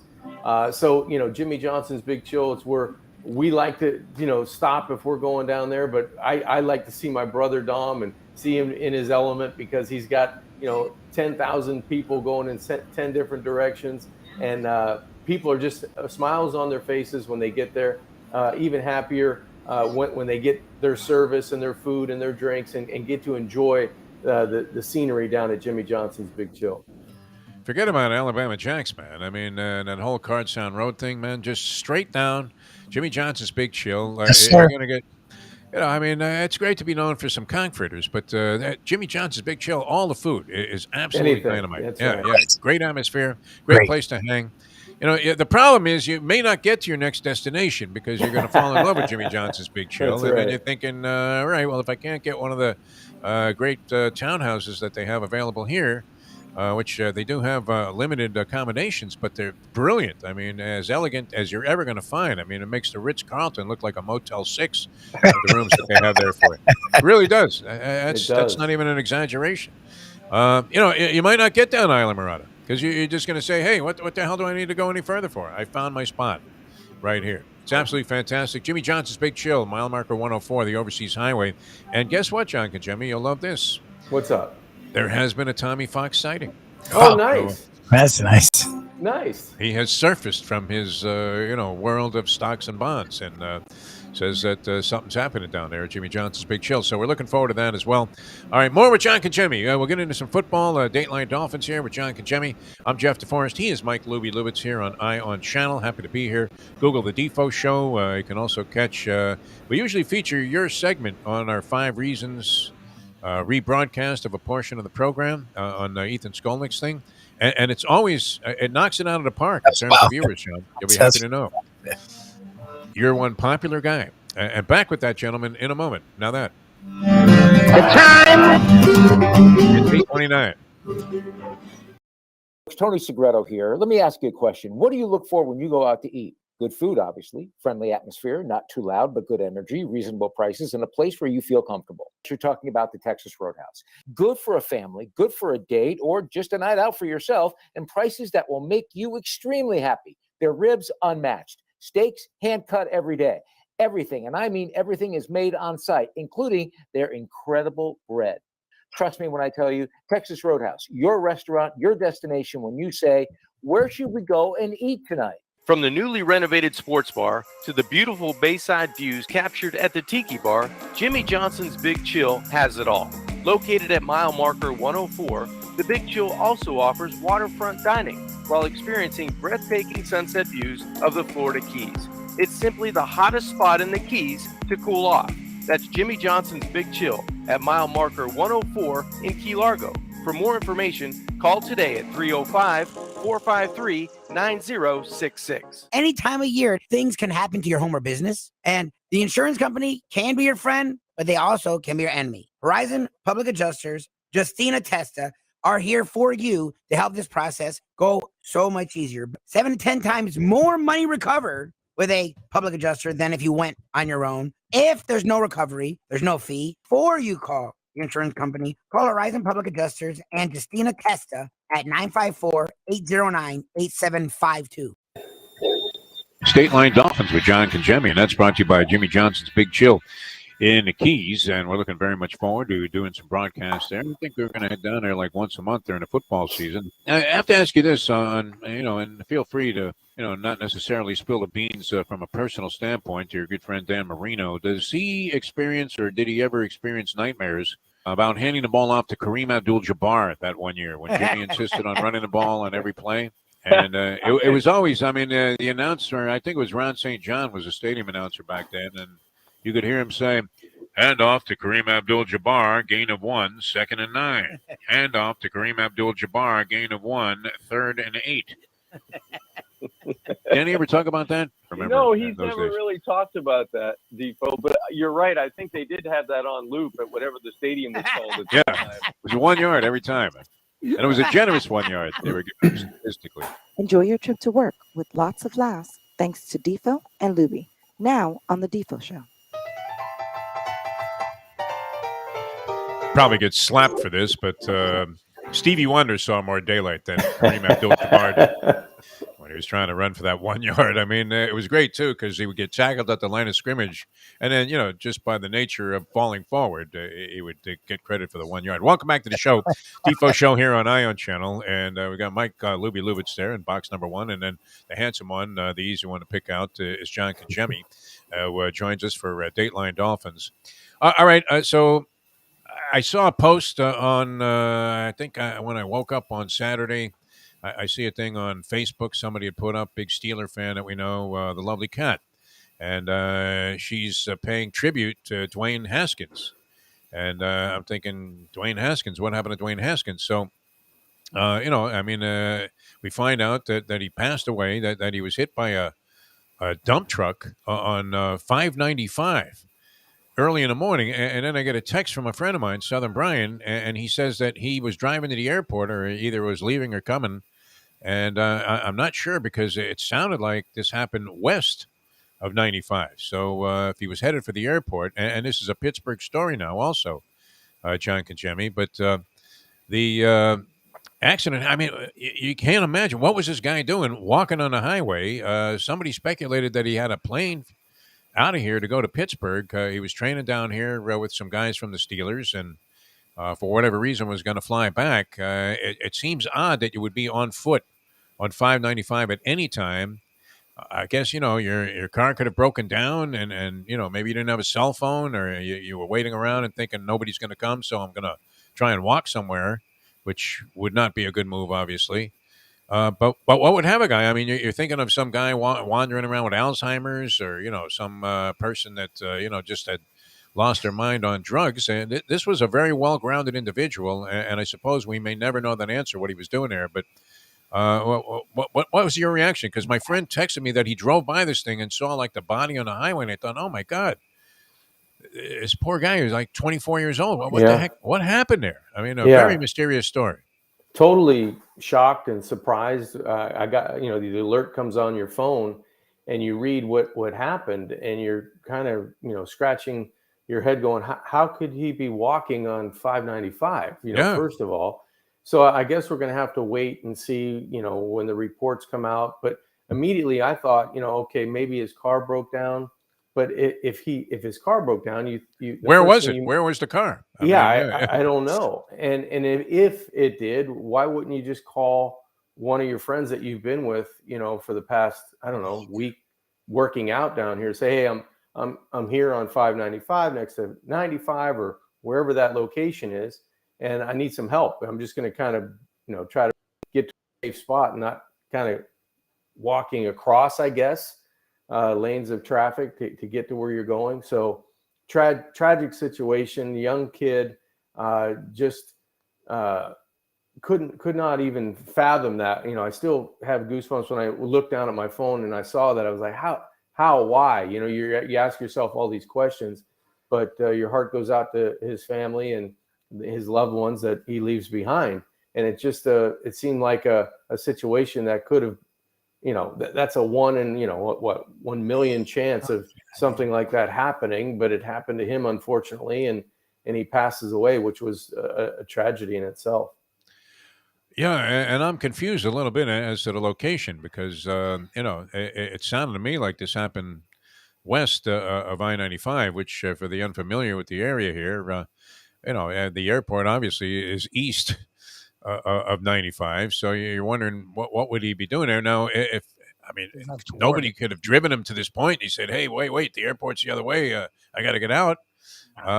You would have thought if he was driving himself to the airport that there would have been a car nearby the accident scene, or somewhere.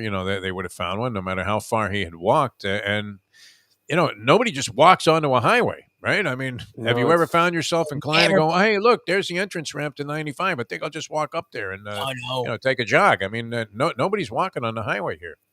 Yeah, obviously no one really knows, and the report hasn't come out yet, from the police to tell us exactly what their investigation found.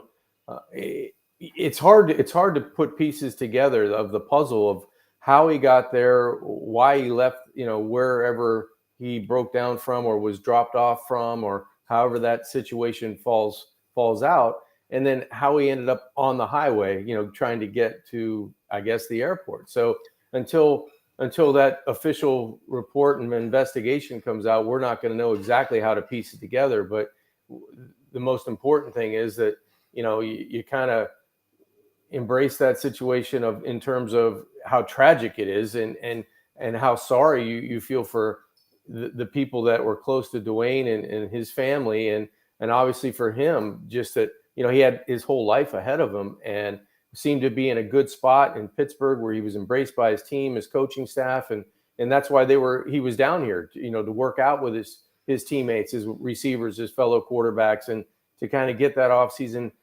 preparation in, so when training camp comes, that he's prepared to do his job. And he's never going to get that opportunity because of what transpired over the weekend.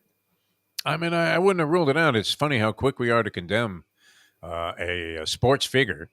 And, and there was a lot of flack because it was alluded to by Adam Schefter in a tweet in reporting this, that, he didn't have the most stellar of pro careers going, because the Redskins had, given up on him after taking him with the 15th overall pick. And that, I don't know. I thought he, like you said, he might have had a shot to, improve as a Steeler. But the weird thing I take from that, instead of like condemning Schefter, I mean, obviously it was an insensitive thing to say, well, the guy was half a bust. I mean, is that all we want to remember about a 24-year-old guy who we know because of his heroics as a college football player or his outstanding performance.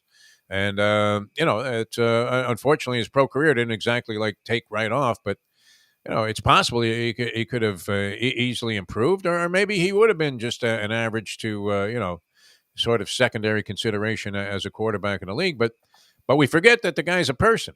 And that created a lot of flack for not only Schefter, but also Gil Brandt, who maybe you could throw into. Is Gil Brandt does he get a pass on senility?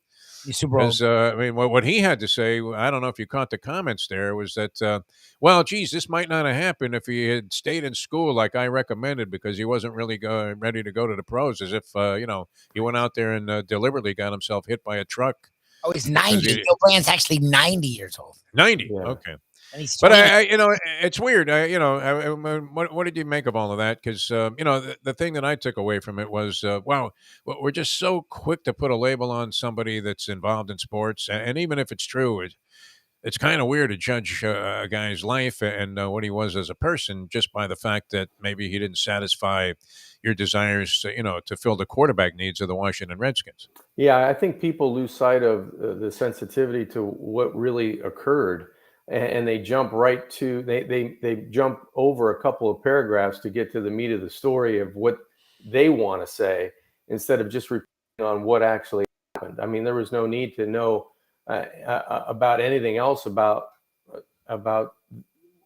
the accident and Dwayne Haskins passing, other than reporting on that he had got into an accident, hit by a dump truck. He's fatally killed on a highway in South Florida. A mind-blowing story. You really don't need anything else about his grade school, his high school, his college career. You can kind of say where he was at and what happened, and there's always time for people to go in any direction, a month or two after, or when you get the official police report.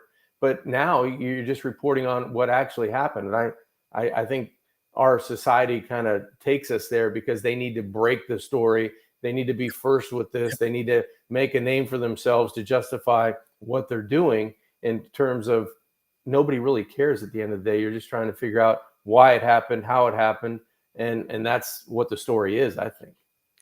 So, yeah, maybe criticism was well-deserved of Schefter for deciding, let me just stick in here on a guy's, gravestone that he was a bust by my standards in the National Football League. Very unfortunate. He took the thing down. I believe Schefter to be a sensitive human being because of the story I saw, and we were talking about it earlier on HBO Real Sports, where he and the reporter, John Frankel, who's on Real Sports and was a Palm Beach guy here for a while as a sportscaster. Right. Both share, the odd distinction of having married women that lost their husbands in the 9/11 attack. And I saw Schefter there in a different light. I mean, and the guy, he works his ass off there for ESPN to try and keep up with all these other sharks. Have you ever thought about going into the insider business? Never, John and Jimmy, because you are kind of you're our Dolphin insider. I mean, you know what's going on there. You work around. Never. No, I never. No, absolutely not. I just want to watch the sports, watch football, watch whatever sport we're talking about, analyze it, talk about it, dissect it, but never wanted to be the guy, who was out, crawling around the streets for information to dig up the dirt so I could be first at something. Because the guys that normally are first, some guys like myself or others, they might already know the story, but they're suppressing it because they don't either want to make somebody look bad or make somebody come out in a different light. Let other people do it, because I sometimes don't look as highly on people when you take information and you turn it to something that you want to craft it to the way you feel like it should be presented. But in reality, the story is close to that, but you've added a few paragraphs just to make it a little bit more eye enticing to the viewer. All right. Maybe besides members of his immediate family, wife and kids, nobody has a more direct pipeline. And that being said, to Dan Marino, the new John Congemi, which is another reason that we figure that you probably have this stuff long before anybody else. So I'm flipping channels last night. Not Yes. all of it. Not all of it in terms of people, their circle of friends, but that's that trust you have with people. I mean, yeah. You're at a golf tournament and you're with 10 Hall of Famers and everybody's having a good time. I'm not going to be in the corner, wow, so-and-so did this and so-and-so did that. That's not my business. But other people want to know, and they try to befriend you to get that information. And that's where you get into that gray area where you don't want to be. Or at least I don't want to be. I'm a big fan of CBS News. That's my preferred news because of my admiration on the national level of the great Scott Pelley, who now is just on 60 Minutes and Special Projects, and brilliant again last night with his interview with Zelensky, which, I mean, who's walking in there in the first place, right? Yeah. Guns and this and that. I mean, a great job. But so I'm flipping around, and there's Jim Berry. And I didn't get to see this piece because I got involved in doing something else. But nonetheless, I mean, there's Dan Marino, the great Dan Marino, with his arm around Tua, John Congemi. And so we need to know from our Dolphin Insider what's going on there. I don't know. I mean, I think Tua had an event for his foundation at the Hard Rock. Yeah. What is he telling Tua? What is he saying? What's going on? I don't know. I mean, is this going to be the year? I think I just want to have that feeling. I really do. I hope Danny's cutting off his right arm and he's sewing it to Tua's left side, and we can, get the ball downfield. How's that? So I don't know. Could Danny still throw for 60,000 yards? I mean, a season if he was around today, it would be unbelievable, wouldn't it? Well, I think Dan and a couple others could do it with the rules today. It was tough in the 80s and the 90s with the different rule changes and guys, knocking out wide receivers across the middle and knocking quarterbacks down, with 3 steps after he's thrown the football with no call. I think there's a lot of changes that are helping, athletes and helping, different positions on the field excel in a different way. That's making these numbers a little bit elevated than what they would have been back then. Oh, defensive backs with Clayton and Duper. I mean, they were practically, making moves that you would see only on Dancing with the Stars. I mean, just holding on to the guy the entire time. And I think Danny believes this in his heart of hearts, that he would throw for 6,000 yards a season if he was in the league today with the I'm sure he does. I'm sure a couple of guys, feel that way. But, the game has changed in a good way, protecting the quarterbacks, protecting the wideouts. I think it's harder on the defense in terms of covering these guys that have, elite track speed, where you used to be able to get your hands on them at the line of scrimmage and ride them for 5 or 8 yards. And, somebody's clotheslining somebody across the middle, they get a 15-yard penalty, no big deal, but that guy's out of the game. And now you have one less headache to worry about. Or, you're trying to knock a quarterback out, so you not only hit him late, but you land on him with 340 pounds and you're separating his shoulder and he's out for, 6 or 7 weeks. Those types of injuries really don't happen. You can't get at their legs. You can't touch the helmet as the Brady rules. All the Brady rules. So a lot of things have changed to help the game, but it's made it different and it's made it a lot easier on offense. Would Dan Marino have benefited if they were making I guess they couldn't do it because they would have considered it like another Shula bias when it came to making rules in the National Football League. But he would have benefited greatly from the Brady rules, would he not? Dan Marino, where, if you fumbled the ball, they ruled it no fumble. If they had a ball picked off, there was some reason that they had to automatically blow the play dead and, come up with a new rule to protect the man. It would have been great. All right, let's get out a new instrument here, a measuring stick, a barometer here on the show, the beliefometer, if you will. All right, so and we have to go around the horn on this thing because I want to believe, and I don't know that I'm convinced yet, and I don't really want to be reluctant to embrace this idea, but I believe that Tua is going to show like marked improvement this year as a very efficient operator, and not necessarily like a game manager, but a very efficiently operating catalyst in this Mike McDaniel offense. But with the elements that he has in place, I think he's going to succeed. So I'm going to say I'm hitting the beliefometer at about an 8. I want to go high on that, an 8. So now, Lubie, You was tend to already be at very, seven. cynical, pessimistic. Yeah, You me love Tua, though, so we have Right, to Tua. qualify that. I mean, you're a biased juror here. Where do you stand on a scale of 0 to 10? Are you pinning it into the red on the beliefometer when it comes to Tua coming up this year? Well, you freaked me out because I was gonna say 7, but I was probably already at a 7. And all I've done is defend the crap out of him this entire offseason when people Yeah. say stupid stuff, not looking at the actual stats or reality, just looking at 3 highlights from Patrick Mahomes. So if you're at 8, then I'm probably at a 9 because 9, wow. where people think these moves suited the big arm quarterback, they're actually wrong. Tyreek Hill, of his 111 catches, again, I've said this statistic, only I think like 15 or 18 traveled in the air 20 plus yards. So meaning the other 90 were all literally where Tua is as good as anyone in the league. Like whatever you want to say about Tua, no one questions his accuracy, his timeliness, and his pocket awareness. Again, he was the most pressured of any quarterback in the league and top 3 least sacked. So just think if he has time and how his actual weapons, which he didn't, his receivers were top 3 in drops and games missed and like all these things that he won't have this year because Hill plays as long as he's not a dumbass off the field, which you do have to consider with him.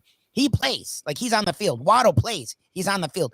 Gesicki actually, even though he can be inconsistent, plays. He's on the field. Like now they have real running backs that are good as pass catchers. Like, they have everything that people make fun of Tua because he had a lot of talent at Alabama. That's what he has now. So isn't that what he's great at, is playing with talent, orchestrating an offense? So, I mean, if you're at an 8 and you were very about Tua, then I have to be at a 9. Like I'm at a 9. I really believe this year he's going to entrench himself as a top 15 to a top 10 quarterback. Well, all right. What do you think? Those are high numbers, John. Well, I agree with you guys. If we're looking great. at the improvement of the quarterback play, which only had to get, a little bit better. I think it was more consistency than anything. We talked about this a couple of weeks ago. When the Dolphins went through that bad stretch last season, it was because Tua kind of fell off. You can't run the football. You get a little pressure. You throw it a little inconsistent, and it turns not only into an incompletion, but it's an interception going the other way. Those things seem to deflate offenses, the football teams, and it carries over into other things. And that's why you lose 5, 6, 7 games in a row when you continue to make those mistakes. Now you bring in a head coach and you bring in free agents that are going to improve the positions of weakness. It can only elevate what Tua is going to do on offense, at least on paper. When you look at this team on paper, you say, is it better? Is it as good as it's been under Brian Flores over the past 3 seasons? Absolutely. You've got better on the offensive line. You've got better at wide receiver. You got better at quarterback. You've retained and re-signed a tight end, a defensive pass rusher. You get a couple of guys that are in the secondary that are as good in tandem as anybody in the league. You have young safeties. You've got athletic linebackers. You've got linebackers that are run stuffers. So when you look at the team around Tua, which is what we're saying, can he elevate his play? Absolutely. I think it sets up as good for a quarterback in any of those powerhouse teams in the AFC. With all the quarterbacks moving from the NFC to the AFC, you needed to stockpile, your weaknesses and improve those weaknesses. They were glaring, and they did that. So my meter's up close to 8, 9. I mean, it can even go pin it to the wall because giving it a chance. My heart be still here. He's got a chance now. He's got a chance, as Lubie said, to kind of morph into what he did at Alabama. It's get the ball out quick, be accurate, don't turn it over, and let your playmakers do the work for you. So he's good at that, and he's very good at that. And he's shown that as not only as a collegiate, but as a pro. His accuracy is high. His percentage is good. The lack of turning the football over within the pocket and being able to escape, not getting the ball stripped, those things are good. And if he continues at a high level with this new offense that's going to be suited to run the football as well as get to accentuate the things he does well, I see no weakness on paper. It's got to transfer itself to the field, and we'll see that in OTAs. We'll see that at training camp, see it in preseason, but most importantly, you hope it carries over into a very difficult schedule for the Dolphins in the AFC, because every time I look and I'm trying to put teams in the playoffs, I get over 8 easy. I get to 9, 10, 11, and then you're trying to figure out who to take out. All right, Lubie, number one, save this or have Amy store this somewhere in the archives. And then when we all look like bozos midway through the season, we can bring this up and, remind people that, we're accountable for what we're saying. We're talking about the chance of where he was in this team compared to what they've stockpiled now. You have to say his chances, they were 5 of 10 over the last 2 years. They've got to be at least 7 in a hook to 9 in a hook, somewhere in there. It had to improve for him to excel at quarterback. We could go out there and be 5s. Tua's got to, raise his level. I mean, you could probably be like to go 6, to, 8, 9, and potentially higher. Lubie throwing a rock. I'm not going 5, Chunky Jimmy. And me, I never was very good at passing a football, even though I was decent at most sports. But quarterbacking was not going to be my thing. Had the mind for it, maybe, but not the arm. A couple of things struck me, though, while you were... what? Everybody has their strong suits, Defo. Yeah. No doubt. All right, Lubie, you have some. But I did want to say, when you were, addressing this, I'm thinking... Brian Flores seemed to hate his own offense for some reason. I just got the feeling that, right? He always had like 2 offensive coordinators. And then the next year he would, come in and say, fire those guys. They're bozos. And they bring in 2 more.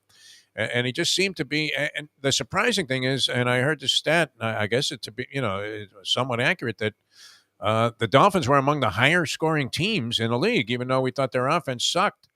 So this can only be good. And then you also know this, John, that you don't need to be wide open 20 yards down the field if you're one of these playmaking speed merchants like we have in Waddle and Tyreek Hill. I say we now because I'm on the bandwagon. But like the Dolphins do. But you just need this guy to be the slightest bit open and deliver the ball quickly. And this accentuates what it takes a lot of the flaws out of Tua's game, and I think it accentuates what he does well. Look at the receiving core that you have. You could go down the line and exactly what you said. You could apply that to Mike Gesicki. You could apply that to Preston Williams. You could apply that to Waddle. You could apply that to Wilson. Yep. All these guys, whether they're small and fleet of foot or they're taller guys with huge catch radius, it only needs to be close. And if you've got guys crossing, underneath with that type of speed and man coverage or zone and sitting down and be able to make a guy miss and take it another 15 yards, this offense should get chunks of yardage in the passing game. And if it's complemented a little bit more consistently with a run game and lack of pressure for Tua, maybe he doesn't have to get rid of the football as quickly and he lets things, another half second develop. He's got a chance to be even that much more on target, ball location, all the little things, setting your feet and being able to throw in rhythm, which is very important to Tua, I believe. I think he gets in trouble when he's out of rhythm in terms of his feet don't match his eyes and his body in the pocket. And that's when he doesn't have the full velocity on the football to be able to get it where he believes his mind can get the football.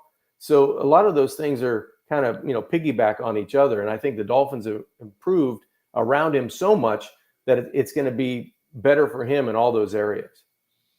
Off of this, and that's the thing with this conversation, is I actually, being such a believe high guy, I don't consider this situation. I'm going to ask you, but Defo joked, let's say it all goes awry, because you never know. And the one question with Tua that I even play into is his health. He's had health issues, literally, even at Alabama. He had stuff before the hip and after the hip, and his entire time here with the hip and even the ankle. And there's always something. He's a smaller guy. He is. Okay, let's say it goes awry. Not only the rumors, but there's actually, I've seen people say, next year it's going to be Peyton and Brady. What are your thoughts? You're around the organization more than we are. What are your thoughts on this? To me, it's ridiculous, but this idea that the Miami Dolphins, the hope is to get Tom Brady at quarterback, and this is just sort of a feeling it out year, but in the end, that's where they're going to be going. I think it could be reality. I mean, he's going to be a free agent next year. Why wouldn't he? He's building a house in Indian Creek, and his wife wants to be on this side to raise the kids around a more, cultural type of environment. And why not? If he can still play and they're going to pay him to play for maybe 1 or 2 years, that window with Tyreek Hill and the guys that you signed, it's not very long. I mean, the contract goes for a long time, but until you got to pay him $43 million for one season or whatever that number is in the third year of his contract, the window's kind of short. So you're going to have to win and win now. So if it doesn't happen this season with Tua at quarterback for whatever, injury, lack of productivity, defense not as good as we think, tough division, can't beat Buffalo, and all those scenarios, you're going to have to make a change. And you've got Teddy Bridgewater this year for an insurance policy in case things go off the rails with consistency or injury. You have a guy that can step in and probably do a very good job.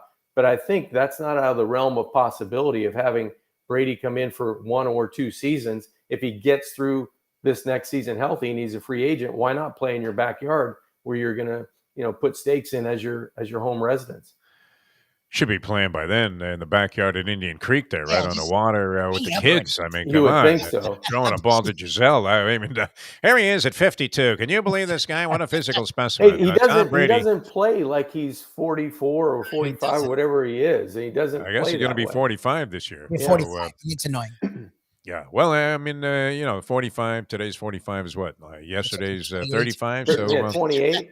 it is with you, John Kajemi. I don't know. I mean, if you ever divulge your I age here on feel the it. program, nobody will believe it. That's for sure. All right. Always a pleasure, my friend. It was great having you on. I mean, we didn't fare well, but turn the page. Now that you're a degenerate or You have have at to keep least doing degenerate it. inclinations. Definitely in the gutter, Defo. Think about this. One bad decision, or I would have finished 1, 2, 3 in the tournament. And then I just would have needed like an average showing by the other 4 guys. And we're in the money for about 5 dimes, which would have been great. Wow. Of course, that was my personal ticket, which neither of you guys would have shared the wealth in. But Exactly. That's right. That's Victor right. Hovland, my ass, is all I have to say. Victor Hovland, my ass. That's our final closing thought here on the show. John, always a pleasure, my friend. You're a great American, and we'll see you down at Jimmy Johnson's Big Chill, and that's coming up. Tommy Fox working on that. Come on, And Tommy. It's always great having you on the show, my friend. Hey, good to be with you guys. See you next week. All right, John Kajemi, ladies and gentlemen. He came through like a champ there, Lubie. Got on early after whatever previous engagement was detaining him from joining us at 8 o'clock. And then I knew he was into that Masters thing. It was tough, though, because we were kind of out of it right away with a couple of guys. And, not taking Scotty Scheffler. I mean, why don't I just... I must have felt like those CBS executives when they saw Tiger on 18, 4-putting or whatever on Saturday. And they said, nobody's going to watch tomorrow. We have a blowout and Woods is out. Well, that was the worst combination. Is you had Woods done, and then a guy. He's not a random. Again, he's played well, but people like me don't really know Scheffler, who was dominating. Like if you're not going to have Woods, you needed like a really hotly contested thing, and it really was. And I know you said Smith made some moves, but Scheffler almost was wired. Like Scheffler just was dominant and consistent. Oh, when he plunked that one into the water on 12, I actually made a note of that. I also, I'll get into this, I guess, a little bit tomorrow. I mean, because as I'm looking at the results early on, and it looked like I was getting buried, I thought to myself, well, geez, don't they pay off for last place?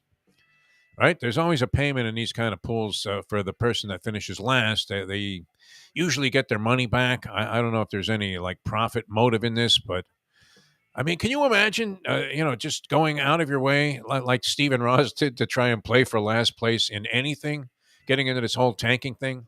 Like if you're in a wagering pool, I mean, is your objective to finish last and you pick all the worst guys? Because I don't know if there was like, let's say the entry fee was $50. I think it was $500 for finishing last. So would you be better off just playing for that, conceding that you know nothing about any kind of winning formula? And that the only thing that you would be good at is aiming for rock bottom, Lubie. What do you think? Well, what's Is there funny any spirit in playing for last? There is in some ways, but you remind me, he continued to prove me wrong when it comes to quote unquote tanking. Because remember, we talked about this a week ago about what about the Nets? Should the Heat be nervous about the Nets? And it's like, and to your point, it's like they're gonna have to play whoever at some point. Yeah. Screw it, worry about winning. And that's what he did. He worried about winning. Have won like 7 in a row or 6. They had lost yesterday. So they had won like, I guess, 6 in a row before literally playing the bench yesterday and losing to the Magic. Yesterday was a throwout game. No but question. what they did was secure the number 1 seed. And if you notice, the Nets found their legs. The Nets are now in a bracket the Heat aren't in, and by winning, they play themselves into a better spot. If they had messed around, they would actually play themselves into the Nets. So the Heat have proven me every time the Heat show, if you win enough, you don't have to worry about all that other crap. It's like, why would you ever tank them? The tanking actually ends up, because again, like you've said, putting yourself in a losing mentality, even when you get the talent, what's to tell you that you're going to click it on and become a winner? You're a loser. So like, you can't just switch it like that. Ask Peyton Manning and the Indianapolis Colts when they went against the Jets, right? They tanked the ball game, and they deliberately put themselves in a situation. They ended up with the Jets again, and it cost them, right? Yep. I mean, they ended up losing, and that kind of built the legacy of Rex Ryan. Yeah. And of course, Mark Sanchez and Mike Tannenbaum. I mean, convinced the Dolphins, who obviously are suckers for anything, that you know what, I'm the man here.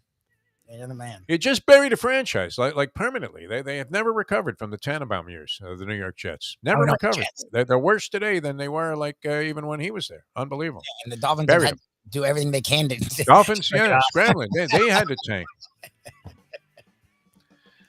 Losing begets losing, my friend. It really does. Yeah. The teams, if you're in a position where you have to tank, there's just something wrong. Something just inherently wrong, period. All right?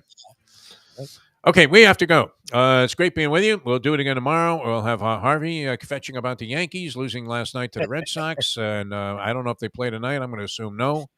But good start to the Major League Baseball season. So we'll get into that tomorrow with Harvey. Brett Tesser, the agent of the Stars, with us on the program. Later on, catch us on Believe Network. Grant Long going to be our guest, analyzing the upcoming basketball playoffs and the things that happened during the regular season. He's always brilliant. Grant, of course, longtime member of the Miami Heat, original member, and 15 years in the NBA and now with the Pistons broadcast team. So we'll get the insight there of Grant Long a bit later on in the day on the Believe Network. That's BLEAV.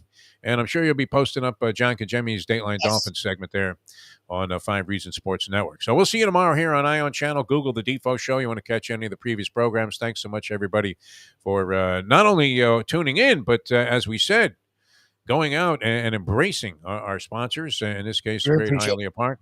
Thanks so much for being with us, and we'll see you next time as we leave and know that. The time. It's 9:06. Let's go to eat a damn snack. Look what they done to my soul.